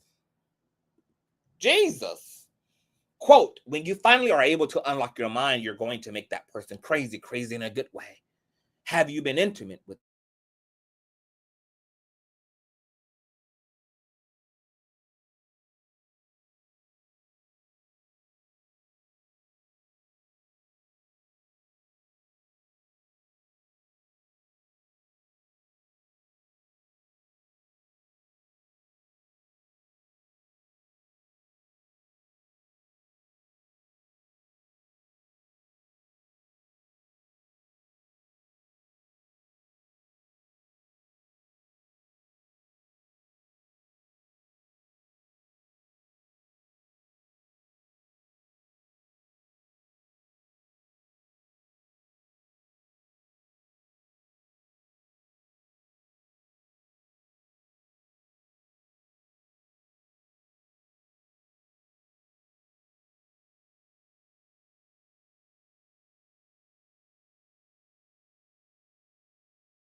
Sorry about that, guys. My damn internet is going out. And we're back. My God, today. Okay, I'm back, y'all. Sorry, my internet. Can y'all hear me? Give me a one if you guys can hear me. Give me a one in the chitter chat if you guys can hear me. Not quiet on set. Shut up, Tickler. Hush, chick for that. I'm quiet on set. Can you guys hear me? Give me a one. It's starting to rain and storm and everything over in my area, child. Okay, all right, we back, child. Tyler done snatched TV off the internet, baby. Okay, and all things are alleged. Matter of fact, we put my allegedly up here, Maria, talking all this shit. Let me put where's my allegedly banner? Talking all this shit. Hold on. Do I got an allegedly banner? Where is my allegedly banner, baby?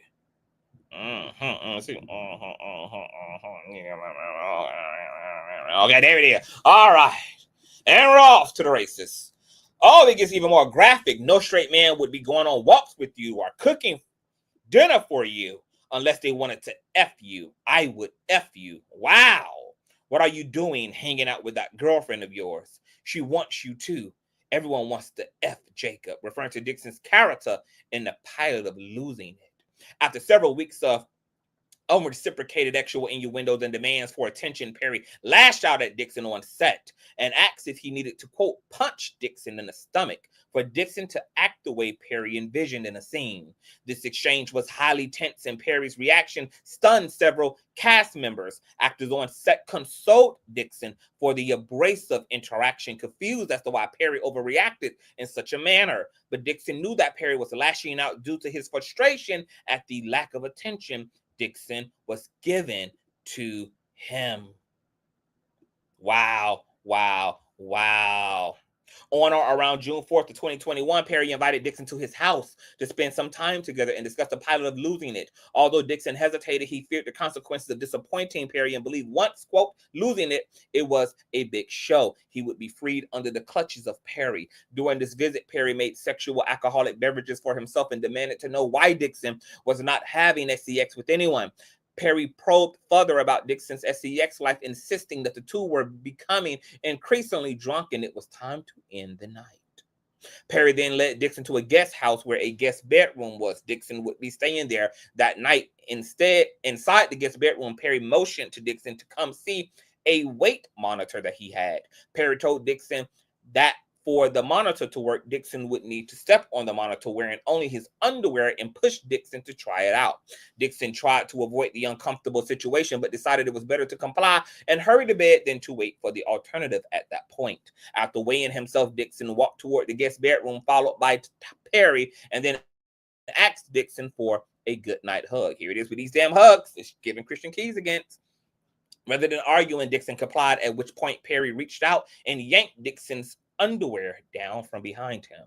Perry then began to vigorously grab, grope, and play with Dixon's buttocks in a sexual manner. Dixon was naked, stunned, and seized by tremendous fear. Dixon started to tell Perry that he did, quote, not want his underwear down, that Dixon, quote, didn't want to be naked, and that Dixon didn't want this. Dixon quickly reached to pull his underwear back up. As soon as he did, Perry grabbed Dixon's reaching arm with a tight grip and held fast. Tyler Perry told Derek Dixon to relax and to just let it happen, and that Perry, quote, wasn't going to hurt Dixon. Perry continued to actually grope Dixon's buttocks. Dixon's anxiety rapidly escalated, thinking that this might soon be great. Dixon was not sure what to do, and his breath shortened. Perry ignored Dixon's refusals and held Dixon's hand fast, preventing him from reaching for his underwear. Dixon was naked and being groped by a large, drunk, and actually frustrated 6'5" man who had Dixon in his clutches. Dixon did not know if he was going to have to get into a physical fight, but he knew that any efforts to fight back were hopeless. Perry had armed security at his gate and was much larger than Dixon, and told Dixon that he had several GUNs in his home. Dixon was desperate for a way out and remarked that he couldn't do anything sexual because he was so hungry. Attempting to change the conversation, Dixon asked, quote, is there any food up here? Hell, if anything, that would have further escalated the shit, because it meant that you didn't have anything in your stomach to paint Tyler Perry with. Okay, this is gay one-on-one. Which prompted Perry to withdraw and order a pizza. Oh, Dixon was surely not going to be bottoming the night, baby, if he had pizza in his large intestine. Dixon, in fear of his safety, followed Perry into the main house to eat the pizza. Afterwards, Dixon returned to the guest house and, unable to lock the bedroom door, locked himself into the guest house bathroom and slept on the floor. Dixon then attempted to contact some close friends about the incident. The following morning, Dixon realized that he had left his car keys in the main house, and upon going to retrieve them, encountered Perry. Perry told Dixon that last night's incident was, quote, why the two shouldn't drink together, and that the previous night's incident shouldn't have happened. Dixon responded saying, quote, oh, so that was my fault. To which Perry replied, quote, no, I'm not saying that. I'm just saying that shouldn't have happened and I drank too much. Attempting to excuse himself for grabbing Dixon's buttocks, groping Dixon, and attempting to have sex with Dixon against his will. At this point, Dixon left Perry's home uncontrollably shaking and contacted his close friends to discuss the unspeakable horror from the night before. For the next several days until June 6 of 2021, Perry texted and called Dixon incessantly with messages asking Dixon to call him or answer his calls. Finally, Dixon answered, at which point Perry began to apologize, blaming the testosterone supplements he was taking at the time. Perry had confided in Dixon about these supplements in past messages and decided to use them as a scapegoat for his actions. Dixon emphasized that he was, quote, not okay with what had happened, and that he had, quote, never asked Perry for anything, to which Perry replied, I know, that's why I like you. Here are excerpts from that text exchange. Dixon in the blue. How do they make money then? Subscriptions? Perry writes, they make money from the advertising, lots of money. I love how I feel right now, but I don't like being horny. Testosterone. Dixon says, oh yeah, from the doctor, but is it making you feel better? Tyler says, I feel so good, but I don't like feeling horny. I feel sorry for the first person that flirts with me. Derek laughs. Tyler says, you don't even understand. Tried you. Call me. Derek says, hey, I think the hangover hit me harder than I thought. Can we talk later? Tyler says, yes, it was quick, but okay. I really need to talk to my friend. Please call as soon as you can. Trying to do rooms on the boat. If I invite Bill, would you be okay sharing a room with him or not? He says, hey, I appreciate the invite, but I think I need some more time and don't think I can go in a trip. I'm assuming it says just yet. Perry further attempted to rectify his misconduct by inviting Dixon on a yacht trip, and telling Dixon that Perry was for sure going to make Dixon's pilot. Dixon realized that Tyler was offering to make losing it to effectively silence Dixon. Perry sent a text message trying to arrange for Dixon to come on his yacht with another person so that Dixon would feel more comfortable. Dixon responded that he would not board the yacht and refused Perry's invitation. After Dixon refused to go on the yacht, Perry did not text Dixon for 5 months. Sensing that Dixon was upset, Perry called Dixon once to update him that Perry was looking for a director for the pilot. During the 5-month period, Dixon was regularly in therapy. He suffered from severe depression, anxiety, stomach pains, and nausea, resulting in a new prescription for another antidepressant. Dixon was diagnosed with post-traumatic stress disorder, and his therapist recommended that he seek outpatient treatment, costing upwards to $20,000, a price too high for Dixon at the time. During that time, Dixon began speaking with people about the sexual assault and was assessing his rights. As soon as Perry realized that Dixon was done talking to him, Dixon got a message from Perry's, quote, fixers. Perry's fixers contacted Dixon, indicating Dixon's character in The Oval, the one who was shot, would be returning with a new storyline next season, and Dixon was receiving a graduated raise from $10,000 per episode to $16,000 per episode, and that would continue to increase to upwards of $19,000 per episode over the coming seasons. The attorney said that, quote, Christmas came early for Dixon because he was doing, quote, a good job on The Oval. However, they also told Dixon he was forbidden from letting his castmates know about the raise because nobody other than him would be receiving a similar pay increase. Lastly, the fixers told Dixon that Perry wanted to buy the right to produce the pilot of Losing It and planned to spend up to $1 million producing the pilot. Dixon immediately knew why he was getting this raise and why the pilot was being produced. He knew he could keep the money and the job or complain about the actual harassment, but not both. The situation facing Dixon presented a challenging decision that left him unable to take any action or make any decision. The prospect of the actual assault and harassment becoming public and dealing with Perry's highly paid attorneys was daunting.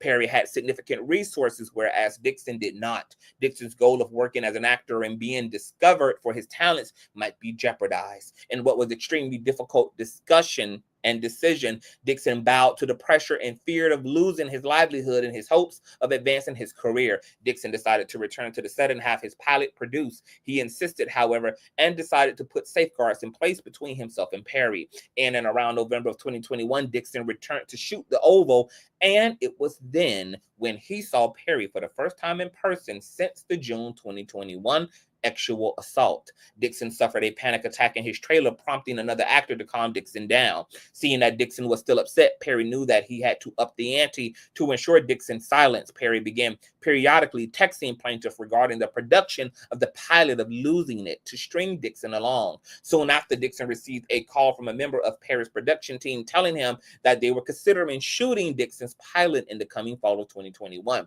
Dixon was desperate for this good news given the uncertainty surrounding his finances and concerned about his future.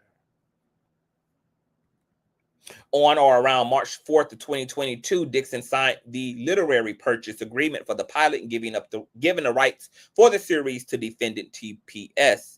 Dixon was unaware of TPS's pre-existing television contracts with Viacom CBS, now known as Paramount Global, which would later prevent the sale of Dixon's show to any media outlets or streaming services for 2 whole years. On or around March 2021-2022, shortly after seeing each other on the set of The Oval, Dixon and Perry began shooting the pilot. Perry called Dixon following the shoot, telling him that the show would net $2 to $3 million per episode and run for 2 seasons guaranteed. Perry purchased the rights to Losing It from Dixon, but did not try to sell it to any network. In fact, Perry was under contract with Viacom CBS, preventing him from selling Dixon's show for an additional 2 years following the purchase. In other words, Perry spent money shooting a pilot for a show and then purchasing the rights to it, knowing that Perry could not sell the show for 2 years. Clearly, this was done for the ulterior motive of silencing Mr. Dixon. As it turns out, Perry had no intention of ever producing Losing It. Perry never made any effort to sell the show or shop it. Perry was only using the show as a quid pro quo to Dixon, holding its production over Dixon's head like the sword of Damocles. On or around April 9th of 2022, to his surprise, plaintiff received the script for another season of The Oval, in which plaintiff's character, originally written as a grocery store clerk, would play a male prostitute being pursued by a pimp. The character's scenes and stories shared eerie similarities to Perry's pursuit of Dixon. While it was not surprising that one of Perry's characters would end up this way, the timing of change to Dixon was a very clear message. As Dixon continued to read through his scripts, he started to notice that Perry included lines taken directly from things that Perry and Dixon spoke about. Perry started to base the script on real life and made it personal. For example, Perry wrote about Dixon that, quote, "I don't like none of my bitches running away. He was making good money for me." In or around April of 2022, before beginning to shoot the next season of The Oval, Perry called Dixon to discuss the June 2021 sexual assault. On the phone, Perry lectured Dixon about how Dixon was overreacting to the sexual assault because of prior sexual assaults in Dixon's life. Perry said that there was a misunderstanding and miscommunication, and that Dixon, quote, "needed to say no stronger." In other words, Perry blamed Dixon for the sexual harassment, claiming that Perry felt that Dixon's no was really a yes because Dixon did not say no strongly enough, so as to not jeopardize his employment with defendants Perry and TBS. Dixon dismissed the conversation, especially due to the allegedly impending sale of his show to a major broadcasting company. You guys, it's really storming here. So if I go out again, I'm going to come back in. If I lose Wi-Fi, I'm going to come back in on my phone. So, just as a FYI, if I go out, I will come back in. All right. On or around October 28th of 2022, after filming a full season of The Oval, Perry told Dixon that despite shooting the pilot, it could take, quote, "a while to place," and that Perry couldn't do any other television series until, quote, "his deal was up with Viacom, which would take about 2 years." Here is a very fuzzy excerpt from that text exchange. Perry in a Gray says,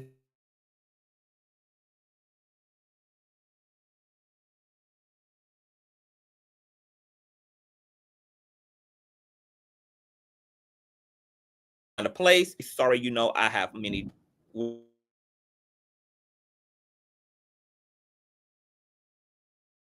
words you're going out there. How is your no? Is it stronger? You got to have a strong no." Dixon says, "Yes, it's strong. My mom literally thinks I'm going to sell myself to the Illuminati." Okay, so that was actually an earlier text message too. All right, we had read it earlier.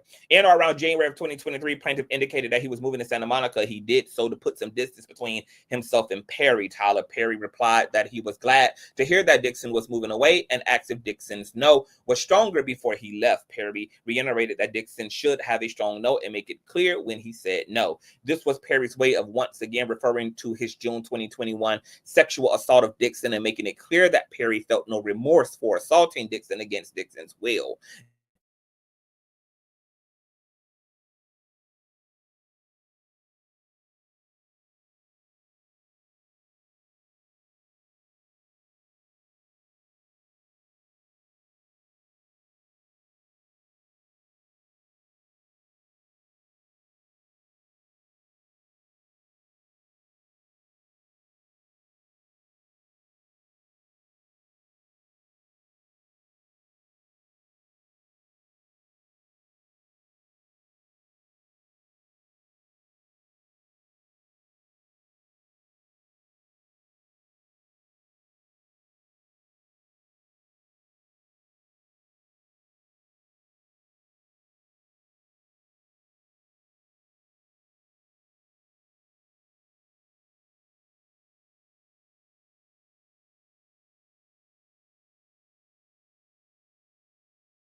And we're back, my darlings.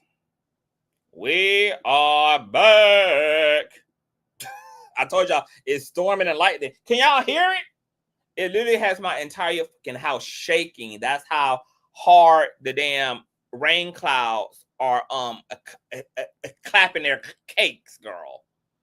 My whole damn house is rumbling.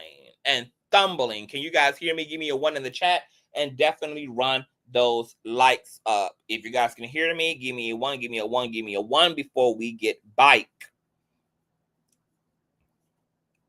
Give me a 1 in the chat and please run me a thumbs up. Send me royalty to my email and you can donate to the platform on Cash App and PayPal. Okay, and we are back. Let's do it.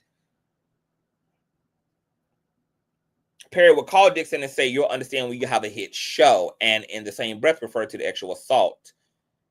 Dixon knew that he had to just hold his tongue because Perry was still employing Dixon. On or around October 2023, Tyler Perry finally contacted Dixon, indicating that he was going to finish with his Paramount Global contract in January of 2024 and that he would be able to start working on selling Losing It. Perry was just hoping that the statute of limitations would run on Dixon's sexual assault claims. Wow.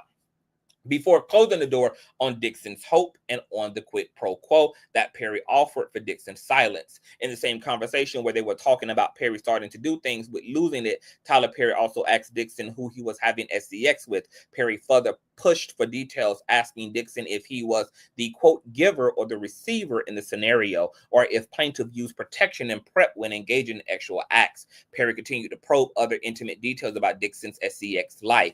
Perry again told Dixon that Perry wants a partner with whom he could have an emotional and actual relationship, but who goes back to their partner at the end of the day. In December of 2023, Christian Keys, oh God, they brought Christian Keys into the mix. Oh, this is about to get messy. This is about to get messy. They have brought Christian Keys into the suit. Oh my God, they went there.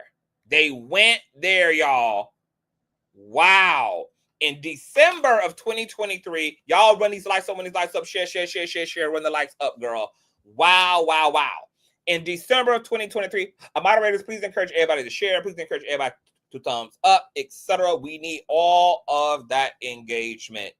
In December of 2023, Christian Keys, another actor who worked for Perry prior to Dixon's employment, posted a video on social media platforms detailing his abusive experience with an anonymous Black Hollywood billionaire, which Dixon pieced together and believes to be Tyler Perry, okay, and provided the Atlanta Black Star link. Oh my goodness, y'all. Oh, this is messy. This is messy. This is messy. Oh, this is. Oh, girl. Oh. We want to revisit Christian Key's story too. Wow. Girl, we're working today. Y'all want those likes up. Dixon heard Mr. Key's account and saw that Perry had been engaging in the same sexual conduct as other actors, just like the interactions described by Keys.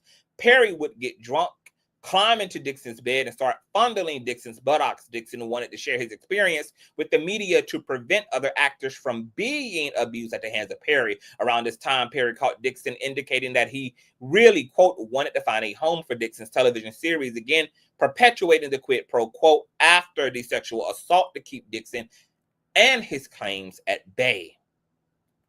All right, here's an excerpt from a text message. Dixon in the blue, I can call you later or tomorrow sometime. Tyler says you have a really fresh voice and take on things. I don't know where this is going, but I laughed the entire time. I could see the world and the characters. My exclusivity ends in 30 days. I want to take Losing It out to Amazon or Netflix after that, engage their interest, but I also want to try and get you with the right people to help you make these shows work. They are not for my audience, but we need to find a home for this stuff. I don't want to miss another Schitt's Creek. You know that Eugene brought that to me first, but I didn't get it. A man gets here tomorrow, so he's got my full attention. I'll be trapped until the next day after Christmas, so let's talk then. Dixon replies, wow, I was worried you'd even like it because it's a weird concept, so thank you. Yep, I remember you telling me. Okay. Then in January of 2024, Perry told Dixon to begin working on a pitch deck for investors for the pilot.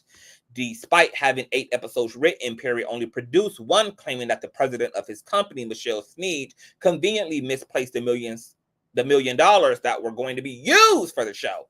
During this time, Perry further solicited Dixon's assistance with other films and projects that Tyler Perry was working on. Once again, Dixon was in a position where he could not say no.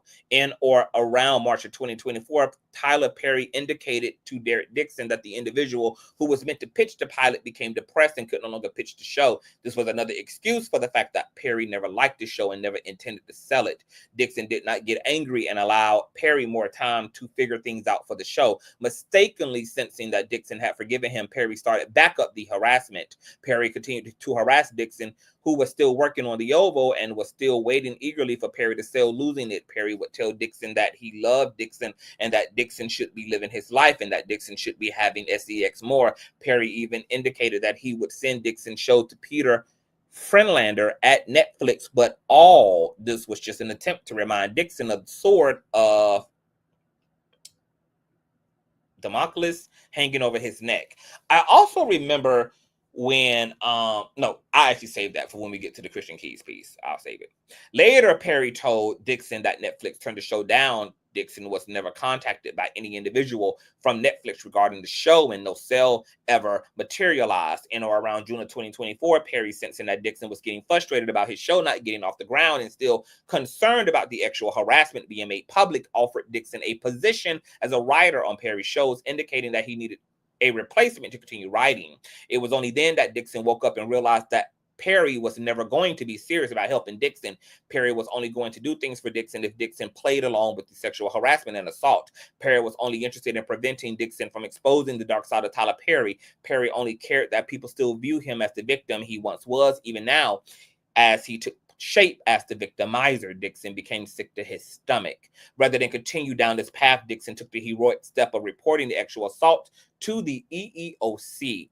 After reporting the actual harassment, defendants did not make any investigation into the complaint and did not take any steps to prevent further harassment from occurring. Because defendants took no action to prevent further assault or harassment, Dixon had to quit his job working on the last season of The Oval. Dixon did so even though he was under contract to finish filming and stood to make close to $400,000. Dixon did not want to be actually harassed or be placed in danger of a sexual assault again.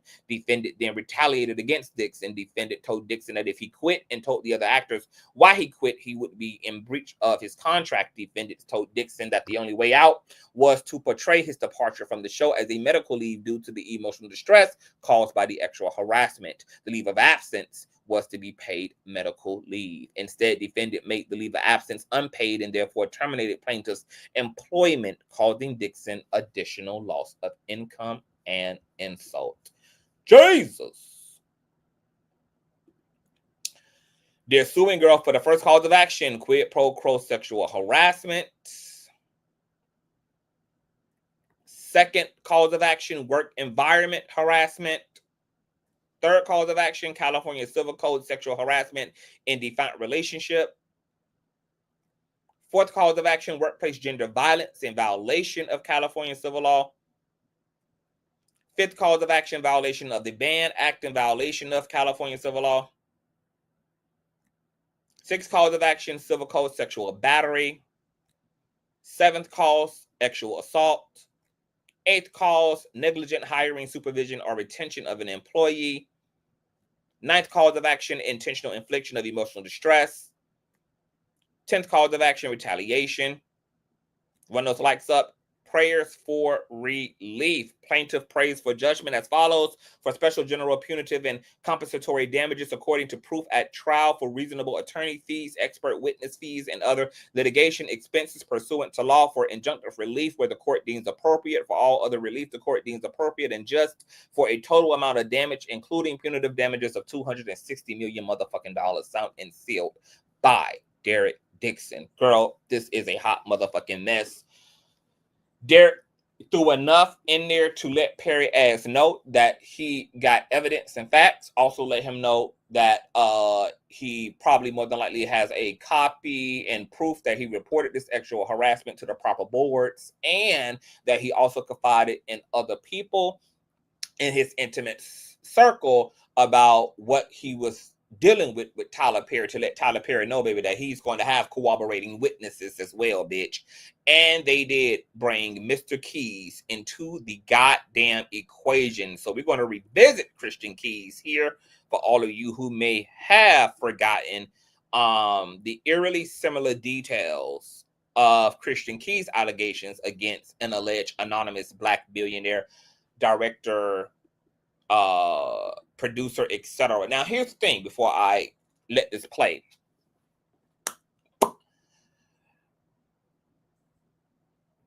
There might be some truth to Derek's claims, and it might be in part fabrication. Okay, we are living in an age where people sensationalize and put, you know, extra 30 on damn 10, etc., honey, and do the most when it comes to these claims. I don't know if it's in fact true that Derek that those experiences happened at Tyler Perry's house and him getting drunk and waking up in the bed, you know, with Tyler Perry and Tyler Perry grubbing him and all of that. He could have extracted some of that from Christian Key's own story to build upon his own narrative against Tyler Perry. What is clear to me is, despite whatever parts might be a embellishment or a total fabrication against Perry at the hands of Derek, is that there does seem to be enough in what at least has been presented in this initial complaint to suggest that Tyler was definitely interested in Derek and was rather demanding of Derek's time, etc. It's going to be interesting to see what Tyler Perry's response is to this. And we also know that people's response to these type of allegations are just as important as the allegations themselves, because as we learned in the Desiree Perez situation with her daughter, Demore, Desiree was able to really clock the shit out of her daughter's claims and misappropriating and misrepresentation of certain incidents, etc. So I am interested to see Tyler Perry's response and what he says about the context of these conversations, what circumstantial evidence he presents on his side, because he may expose, you know, the scheme that Derek and Todd ran down there to the courthouse against him with, girl. Okay, so we will be keeping up with Tyler Perry's response. And yes, this is the Derek from Oval. All right, now revisiting Christian Key's situation here from the Atlanta Black Star, which was put in Derek's complaint, girl. Christian Key's talking who the public believes to be Tyler Perry, because there ain't too many Black billionaires who also are movie directors that would really only fit Tyler Perry, along with some of the circumstantial evidence he provided. You guys run the likes up, run the likes up, run the likes up, run the likes up. Dixon played the game right, got all he could from Tyler without giving Tyler nothing, collected all of his evidence over the years, and more than likely walk away with a 20 to 30 million. Yeah, it's more than likely going to be settled out of court. Unless Derek is that full of shit and Tyler Perry can really prove that. Then he might pull a TD Jakes, baby, and he might pull Derek's whole entire whole card, girl, and want all the mother smoke. So it's going to be interesting to see how Tyler Perry holds up to this. Let's revisit Christian Key's. Now, I want to say this before we get into Christian Key's story too. Claudia Jordan had confirmed that Christian Key's was talking about Tyler Perry, that years, like back in what, 2008 or something, like when she first met Christian Key's had confided in her about, you know, his experiences with Tyler Perry, etc. So, you know, we did get some confirmation that Christian was talking about Tyler.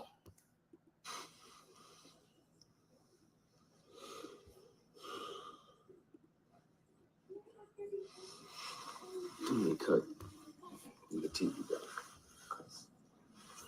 Yeah, maybe be this loud. What's going on, y'all?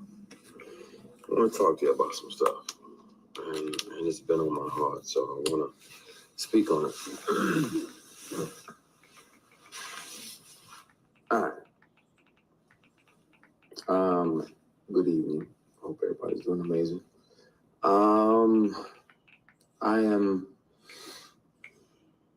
I've been speaking to my brother about making a declaration of my experience. What I experienced with certain powers that be that were moving inappropriately. And I really, like, it's in my bone marrow to discuss that, because thankfully God built me the way that he built me, but I'm not sure, you know, based on this person's claims and brags, that he's literally got, at the same time this person was sexually harassing me for years.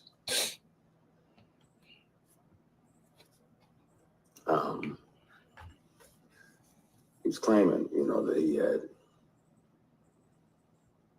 multiple young black men on the payroll, and they just had to show up when he requested them to be there. And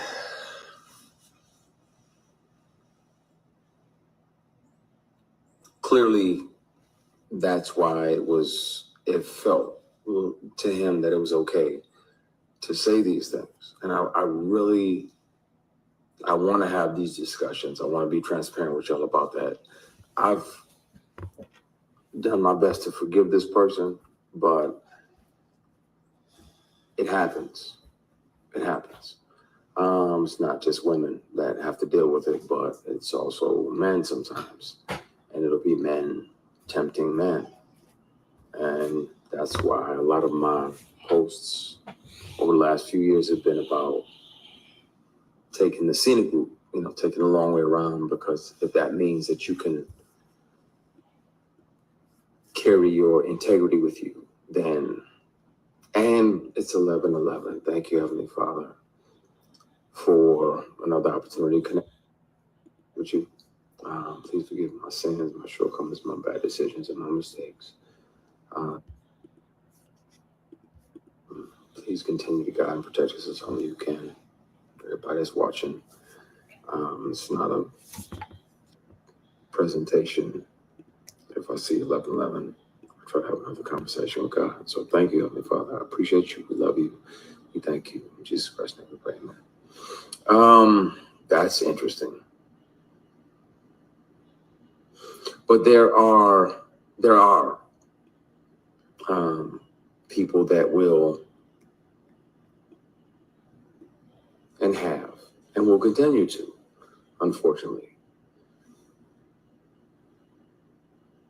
offer these things. And some of them are your heroes. Some of them are people who you're like, oh yeah, such and such is amazing, and he does this and he does that. Yeah, but he also does this. I've made more black billionaires. I've made more millionaires. That.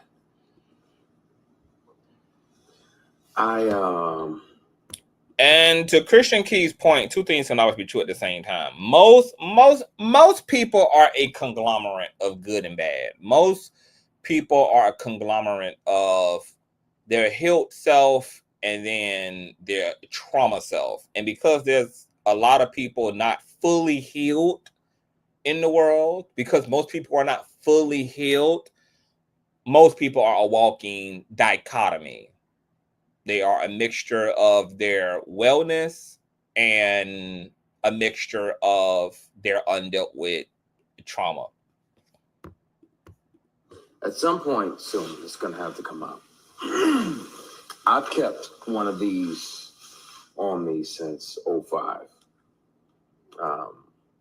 Whether it's a keychain recorder or a pen, because most predators would check your phone. And once the sexual harassment started, I was like, well, I got to protect me, because I'm saying no, and I don't want this person, as powerful as they are, to try to get in the way of my work. So I started recording. So I have them offering me money to take my clothes off, I have recordings when I wasn't working with them or for them. I have recordings of them confessing that, you know, the other guys that they have on the payroll, all of the above. And the difference is, the wonderful thing about confidentiality agreements and non-disclosure agreements is that they can't prevent you from turning all of those things over to the police, because sexual harassment is a crime. Attempted sexual assault is a felony. Now, we did have to clock Christian Key's T here, because obviously if Christian Keys had any genuine desire to fully expose whom this person is, he would have first and foremost put an actual name on it. He would have put an address on it. And for two, he would have went and did what he needed to do first, not announce what he was going to do first, and then put himself in a position to be unalived or assassinated because you've now put the villain in your story on game, giving them the opportunity to now prevent you, since you've been stupid enough to tell them what you were going to do, to tell them that you were going to set them up. So the fact that Christian Keys was not putting an address on it and was talking in the subliminal innuendo way and was talking about what he was going to do, implied that he too was looking for a payout, and this was a way to publicly coerce and to whistleblow to whom he's speaking about, which, based upon, once again, the context clues and the Easter eggs, we all believe to be Tyler Perry. And because Christian Keys did not, in fact, ever go through with his intent to get the authorities involved, despite all the reasons he said he was going to do this. It was going to prevent all the other Christian Keys from being a Christian Keys, and he was doing this for all of the men who haven't spoken out and who've been subjected to this, and he was going to be the person to heroically put an end to the Joker's, you know, tyranny over Gotham. The fact that he did not do any of those things implies that the whistleblow and the call was heard and answered promptly, and that there might have been an alleged payout, which in fact is what Christian Keys wanted, which I'm going to say also makes Christian Keys a complete shit turd. It does. It would have been one thing if he would have never acted like he was going to turn this person in. It would have been one thing if he had never made a declaration that he was going to stand in the gap for himself and for all other people who have been victimized and were to be victimized. If he had never laced his declaration, his memorandum, with all of that, he would have been fine in what he did to get his personal resolve, which, if he was a victim of circumstances, it's his right to get his payout. It's his right to see his perpetrator in jail or to get his perpetrator to write a check. I don't really try to get into how so-called victims, what justice looks like for victims. You know, if you would rather get paid for your pain, then get paid for your pain, baby. Okay? If you would rather take your perpetrator to task and put the ass away, so be it. But it was because he did this whole Christian Luther King speech, and he sounded off, and he's fully aware that there's a powerful person in the industry who is gatekeeping and who is compromising innocent people in this heinous way. For him to know that, and for him to act like he was going to, you know, stand in the gap and be a human shield and put an end to this, and not do that, and go crawl back into the obscurities of society, it felt like betrayal. He betrayed all the people that don't feel they can speak out, who all of the future Black talent that's coming into proximity to this person he's talking about, who we are going to assume is, of course, you know, being put through this stuff, because it's not coming to an end. There is no check and balances. There is no accountability. So there's no incentive for this powerful person to stop their behavior. And to be able to sleep with that at night says a lot about Christian Keys. To be able to go to bed at night, to actually, quote unquote, have the receipts, to have the quote unquote tea, to have the means to stop this person and not. And you have your own anecdotal experience and you know what other people are being taken through, and you willfully choose to do nothing, either for the sake of money or for the sake of just being a pussy. Like, that makes Christian Keys a coward, and he deserves to be held to task for what he promised to do, not only for himself, but what he had promised to do for the community of actors that he's a part of, what he promised to do for Black men, for Black boys, because he made those declarations. Nobody put those words in his mouth. Nobody put those promises in his mouth. He the one who gave that whole entire soliloquy of his own free will, despite having family members who were in the comment section of this live stream that I saw in real time, who were telling him, don't do this, Christian. Answer the phone, answer the phone, answer the phone. People were literally trying to call him and disrupt his live stream, etc., trying to get him to get his alleged drunk ass off of the live, and he persisted in doubling down to the point that he had put his phone on airplane mode in order to be able to continue in his live stream uninterrupted. So, you know, yeah. And Tams, you literally just asked, why do we as Black people have to deal with that? But sometimes it's our own people. Sometimes it's our own heroes. Sometimes it's the very people we deify. And we look up like, oh, they're doing so much. They're doing so much. No, they're also doing this. And my only reservation about naming the people, he might have not been able to file a civil lawsuit because his situation, the statute of limitations, had exhausted on his side. But he wasn't even threatening a lawsuit. He was threatening to go to the police. To the police, which was really a threat to, even if he couldn't get anything done legally, he was threatening to definitely, harm this person socially, which still could have been done. And something happened that resulted in Christian Keys not following through. Directors along the way, like, hey, you read for this, that, and the other. You want to come back up to the apartment? I'm like, nah, I'm good. You got my headshot, my resume. I'm good. If I can handle that or not. I can kill that. But I don't need to come up to your apartment. We already had the audition.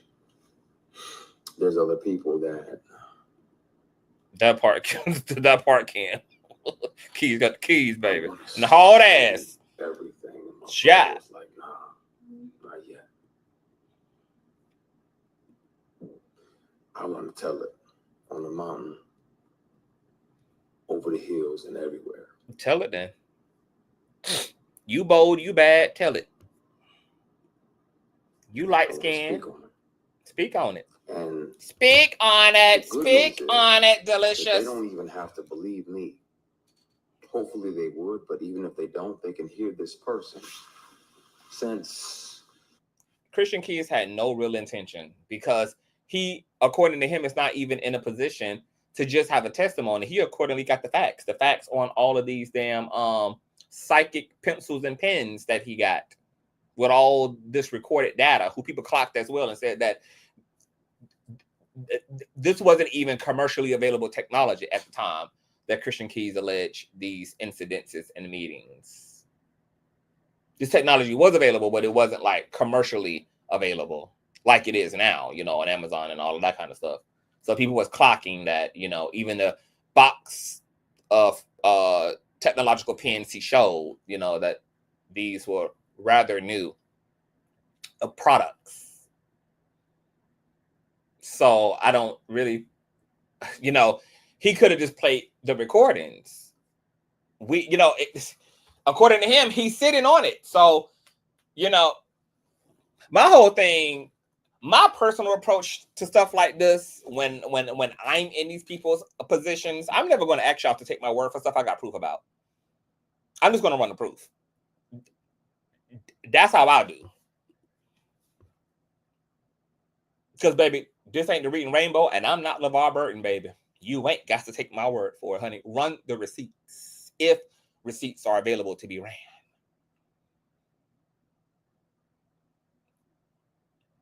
Christian Keith knew what he was doing. This was a intimidation tactic, and this was a whistleblow, and it was designed to be a whistleblow.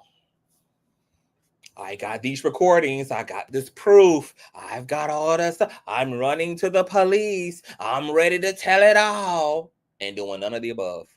Sexual harassment started. I've carried many recorder devices on me. Keychains, pens, thumb drives with a charged battery that get 6, 7, 8 hours, all the above. So I have the conversations. I really want to air that shit out because it bothers me when I'm alone at night. Like, man. The same thing it did to Derek Dixon.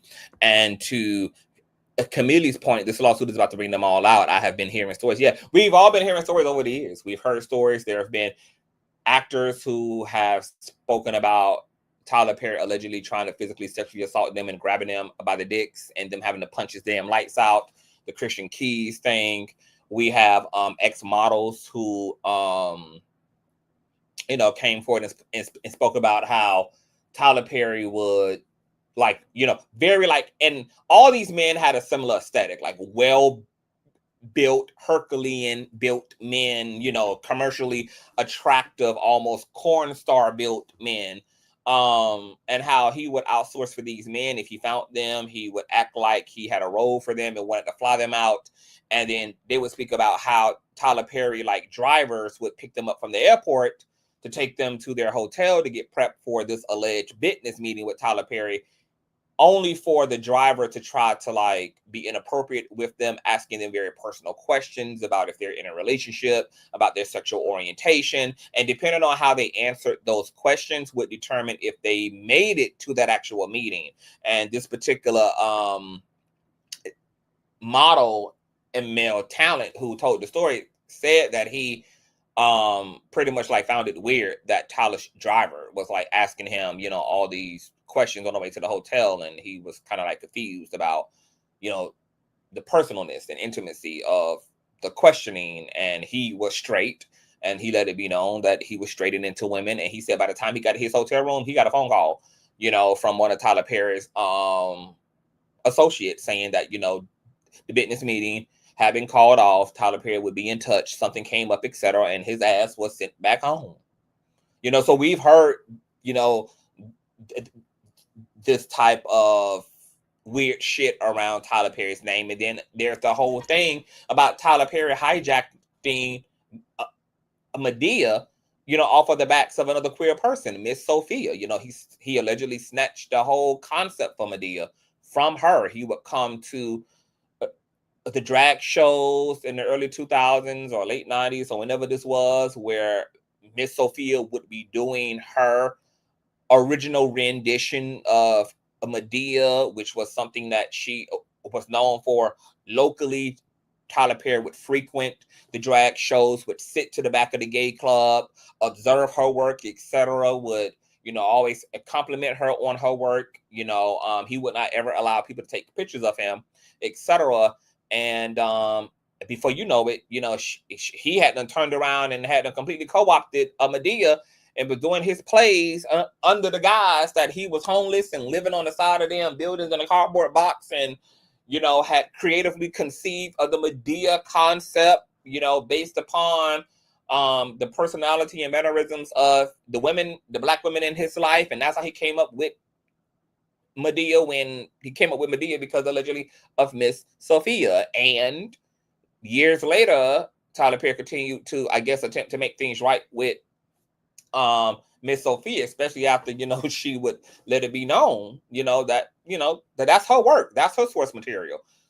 Tyler Perry offered her, I think, a feature or an appearance, something low grade, never offered her anything legit and substantial, especially for somebody who had turned her idea and her original art into a multi-billion-dollar product at this motherfucking point. So even hearing about how Tyler Perry, through either Christian Keys or through Dixon, would like, you know, he would kind of like do wrong by people and then try to throw them, you know, a bone, you know, for their silence, for their compliance, to keep them from exposing him, essentially. There's a running theme of this. The world is celebrating this person, and they don't even know the shady and predatory way in which this person moves, and the way that, you know, predators resent the prey that gets away. So when you don't say yes, when you don't say, okay, I'll acquiesce and, you know, sign up and literally and figuratively play ball, because if we're not doing that, they resent you.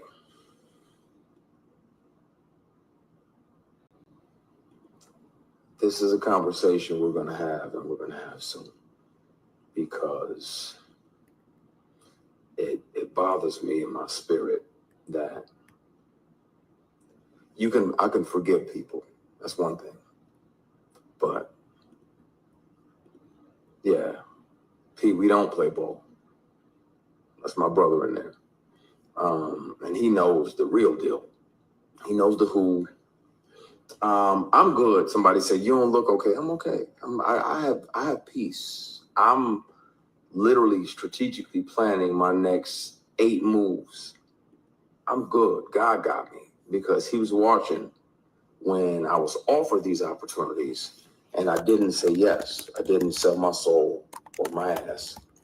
Excuse my French, y'all. I know some of y'all, hopefully y'all have no kids around, but I didn't sell nothing for success. It's like, nah, that's not what I want. You know, I ain't into that. I ain't into dudes. I got an only beard in the bed policy. Mine is the only beard in the bed. Yeah, we not. Well, Christian Keys, to be fair, not all men have beards. We ain't doing none of that. I don't get on like that. And these people kept on for years. Sexual harassment is a crime. Attempted sexual assault is a felony. And where I'm at now is that in the middle of the night, I think about if I'm brave enough to name the person. I'll take a polygraph live. I'll take 5. And he didn't do that either. He didn't do anything he said he was going to do in this live stream. Graphs live. Nothing. Didn't do none of it. You didn't do that either. All of them, because it's the truth. This person is a predator, and he's one of several. And it's a shame, man. But I think it's time.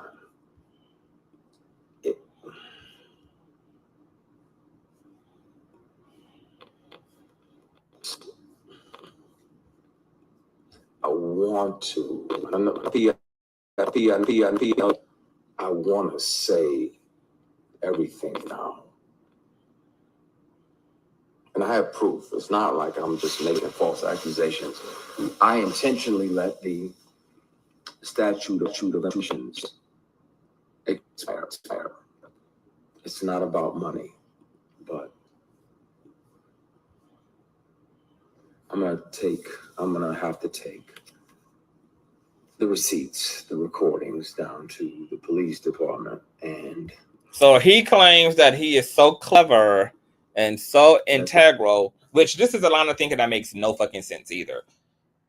So you're now wanting to avenge yourself and wanting to avenge other alleged victims or people to become victims, but in the same breath allow the statute of limitations to expire so that this person could not be held criminally liable. That makes no fucking sense. That makes no fucking sense, Christian Keys. Like, are you listening to your line of thinking? You're here making claims that this powerful Black producer, director worth $1 billion is a sexual deviant, pervert, etc. and you spent most of your time at this point recorded and documented all of what could be considered a crime and are now ready to put his ass away, but in the same breath intentionally he just not accidentally, girl, intentionally allowed the statute of limitations to exhaust. Make that make sense, Christian Keys. Make that make sense. Once again, Christian Key's whole live stream and doing this was simply a whistleblow from the beginning. There is no recordings. There is no secret pen recordings. There is no secret data. It does not mean that his experiences are not real, because obviously for him to even whistleblow, from his perspective, he knows that the person he's whistleblowing to knows the reality of the situation. And what he knows is that that person doesn't, in fact, know what he has objectively to prove his plight or not. And even just putting a name on it would be enough to cause unnecessary, unwarranted cancellation and attention to the defendant in this situation. And to not have gone through with anything he said means that he wanted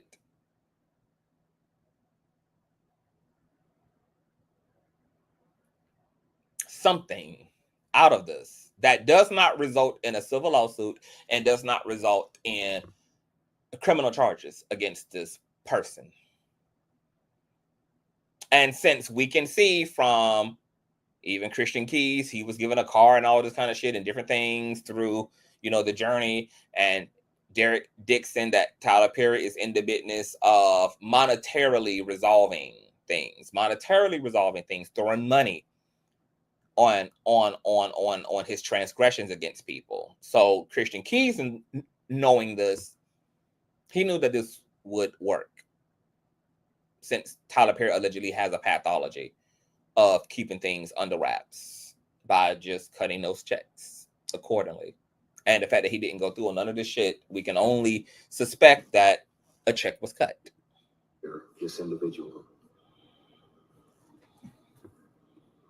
I wasn't working for him in the month and the year that he showed up to my apartment and offered me $100 grand to take my clothes off. Wow. He said, I don't even need to touch you. I just want to see you naked. Similar allegations made by Derek Dixon, that Tyler Perry invited him over for the 20,000th time and wanted him to step on a weight, and that even after Derek had also on another occasion woke up in Tyler's guest bedroom with Tyler in bed with him. He jumped out of bed in his underwear, and Tyler Perry wanted him to turn around so he can see his bare naked clappers, etc. Christian Keys is saying that this anonymous billionaire director producer offered him $100,000 to see him naked. I declined because, again, scenic group. I got my integrity with me. I'll take the long way around. But being that I wasn't working with him and we were in my apartment, he had visited my apartment to offer me a job of this fall, because the lead of this particular project was going to do something else, so he needed another lead. I recorded it because I didn't trust him, and I told him over and over, and he still always tried shit. Just tried shit. So if people don't believe me, they can hear him in his voice. I have always kept something on me. Always. Even if my phone is off. Something else is, if I'm around somebody that has tried to sexually harass me, pressure me, intimidate me into some nonsense, I've always kept something on me so I could protect myself, because if they're that powerful and they feel that entitled, then they can also try to get in the way of your work. I want to speak on it. I also want to keep making great things and creating jobs and opportunities. But, oh no, I got backups for the backups for the backups for the backups. I've watched way too many Jason Bourne movies not to have 15 backups. I can press play and you can hear the person and you'll know immediately who the person is that's offering me $100 grand to strip. So he's saying that a director, producer, billionaire also has a distinct voice. You will know it immediately. We know that Tyler Perry has a distinct voice. You can't mistake it.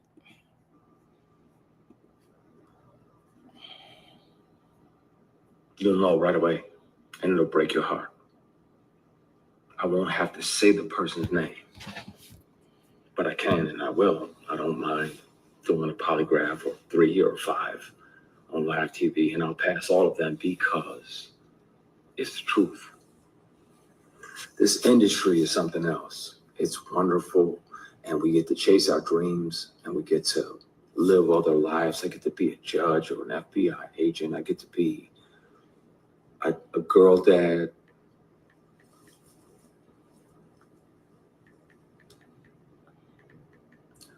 And some of the people that you think are your mentors are literally and figuratively just trying to fuck you.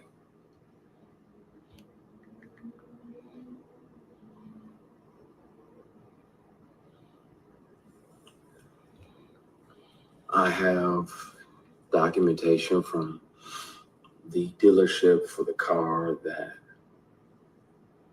they tried to buy as an apology for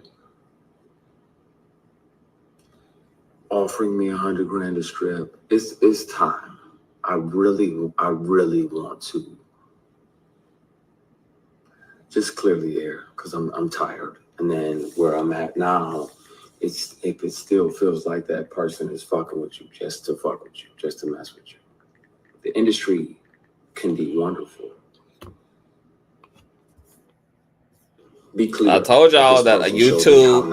I told y'all that I'm a boss. People get daps and church hoes. Attractive. Hold on, y'all. I told y'all that Tyler Perry is. Tyler Perry, girl.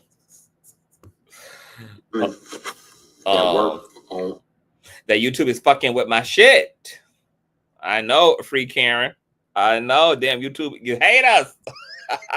They're not sending out notifications. They're playing with my channel. I don't know what's going on. Anything I can do about it. It's a mess.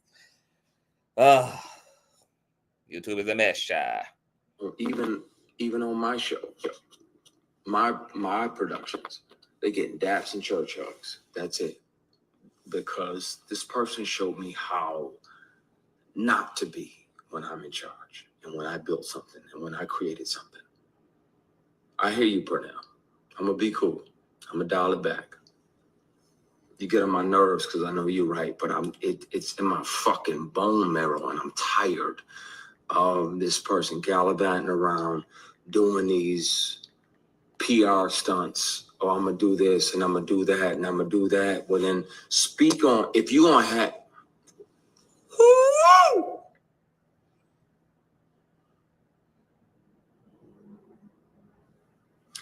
We're gonna have a conversation, y'all, really soon. Really, really soon. Really soon. And I thank God that he made me the way that I am, because I know he sat back and watched like, are you going to acquiesce and take this movie that's going to make 60, 70, 80 million dollars? Are you going to take this picture? Are you going to go to that late night audition, that late night table read? Y'all don't give Karen any smoke. Don't give me like that. Karen, I think, is referring to, and Karen, it can clear it up. I think that Karen is talking about YouTube not notifying her. More than most of the people that are here on this live put together. Hold on, y'all. P, I'm gonna call you in a minute. I'm not gonna do it. I'm not gonna air it out. But see, people are trying to discourage him from speaking out. Hold on, y'all. This damn thing is messing up. And it needs to be told. And the bad part is, I'm gonna be painted as the villain when I was the one that was sexually harassed. Hold on, y'all. My computer is moving slow as hell. Because we're going to push through this live one way or the other. Hold on. Let me get it back up. Yeah, YouTube is not sending out notifications, etc., y'all. So my supporters are not getting they're not getting the notification shot. Intimidated and sexually harassed for years. And I'm going to be painted as the villain because y'all have deified this person.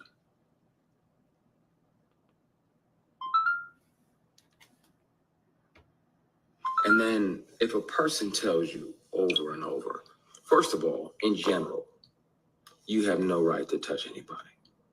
None. Now, that's why I'm careful. Like when I do my shows and everything, you know, it says church hugs, L's on, and I kiss people on the hair up here. Nothing sexual, nothing weird, nothing crazy. And I'm trusting that, you know, the fans will receive that out of a place of love and connection. But you are not allowed to touch somebody without their permission. Not allowed to try to touch them in a sexual or private place without their permission. And if they've already declared, like, hey, bruh, I get things, but I like black women and Hennessy. And so miss me with the bullshit, because I'll to that. I'm never going to swing at that pitch. Like I'm batting for this team over here. God made ovaries and God, please, Christian Keys, save us with the biblical bullshit self-righteousness. It's okay if you're not gay. It's okay. You ain't got to go into invalidating homosexuality and then using religion to do that when religion is endorsing slavery and you niggas being obedient to your slave masters and your slave masters whipping your ass and the subjugating of fucking women and every damn thing else and the sacrificing of fucking children and every child. Please leave the Bible alone. The Bible ain't did you niggas no fucking good. Okay, it still had your asses in chains and transversing across the Atlantic Ocean and shit, child. So just leave the Bible alone. Okay, the Bible is not Team Christian Keys. The Bible is not Team Negro. It's not Team Woman. It's not Team Child. It's not Team nobody. But Team damn patriarchy, okay? Girl, you really wanted to get that up off you, didn't you? You talking about the Bible, but yet you are a secular artist. Make it make sense. It ain't like you out here you ain't writing no gospel plays. Your work is not as a Christian artist. You are a whole secular entertainer, okay? Who writes in adultery artistically, sex scenes artistically, thieving the whole motherfucking nine, the whole deal, etc. You are a proponent of capitalism. Please, with the selective Christianity shit. I cannot take when y'all do this shit, honey. Okay, just be sinners or hell. Just stick to the point, child. Because when y'all be getting into this Christian shit, I can't do it. I can't do it. Oh shit! I done fucked up the timestamp. This is what I get. I ain't interrupting this shit no more. Hold on, let me see where I was. It needs to happen. Y'all gonna be disappointed in who it is because y'all. Where I was, y'all? Where the fuck I was? I swear.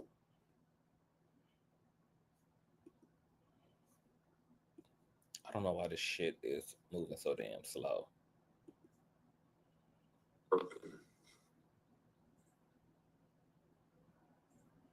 Christian, I'm crying, y'all. My God, today. Hold on. My computer is just, doing a damn most. Hold on. Let me get this shit together. I'm not interrupting this shit no more. I'm gonna let it play all the way through. Hold on. Y'all run them likes up, child. We ain't seen or heard from him since he allegedly got paid.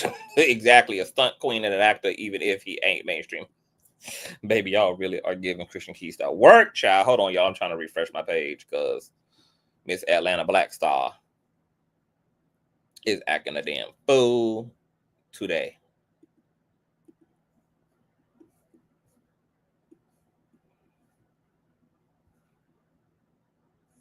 Hold on.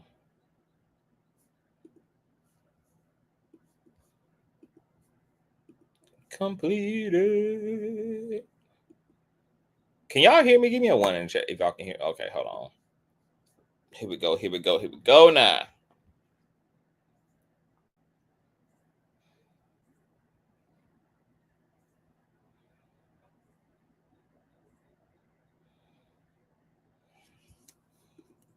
Let me get back to this.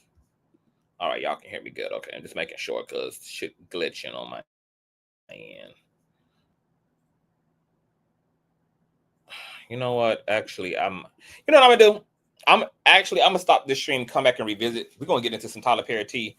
I'm gonna restart my computer. I'm gonna actually end it right here. We're going to revisit Christian Keys in the next live stream. I'll also be dropping the link so you guys can come up if you guys want to give y'all thoughts. We can have a whole panel discussion on this whole stuff going on here, girl. Tyler Perry sued for $260 million by the Oval white actor Derek Dixon for harassment, gender-based violence, hostile work environment, sexual battery, assault, the whole motherfucking nine, baby. He got texts. He got alleged witnesses, girl. He got the things. Christian Keys allegations are resurfacing from 2023 against whom we believe to be Tyler Perry, girl. So we're going to come back in the next live stream, get into it. Make sure you guys check the notifications, keep them on. I'll be back in 5 minutes. So even if you don't get notified, hit the channel manually. You cannot rely on YouTube's notification. You got to check it yourself throughout the day because it ain't a guarantee that you're going to get notified. I will see you guys in 5 minutes. All right, peace.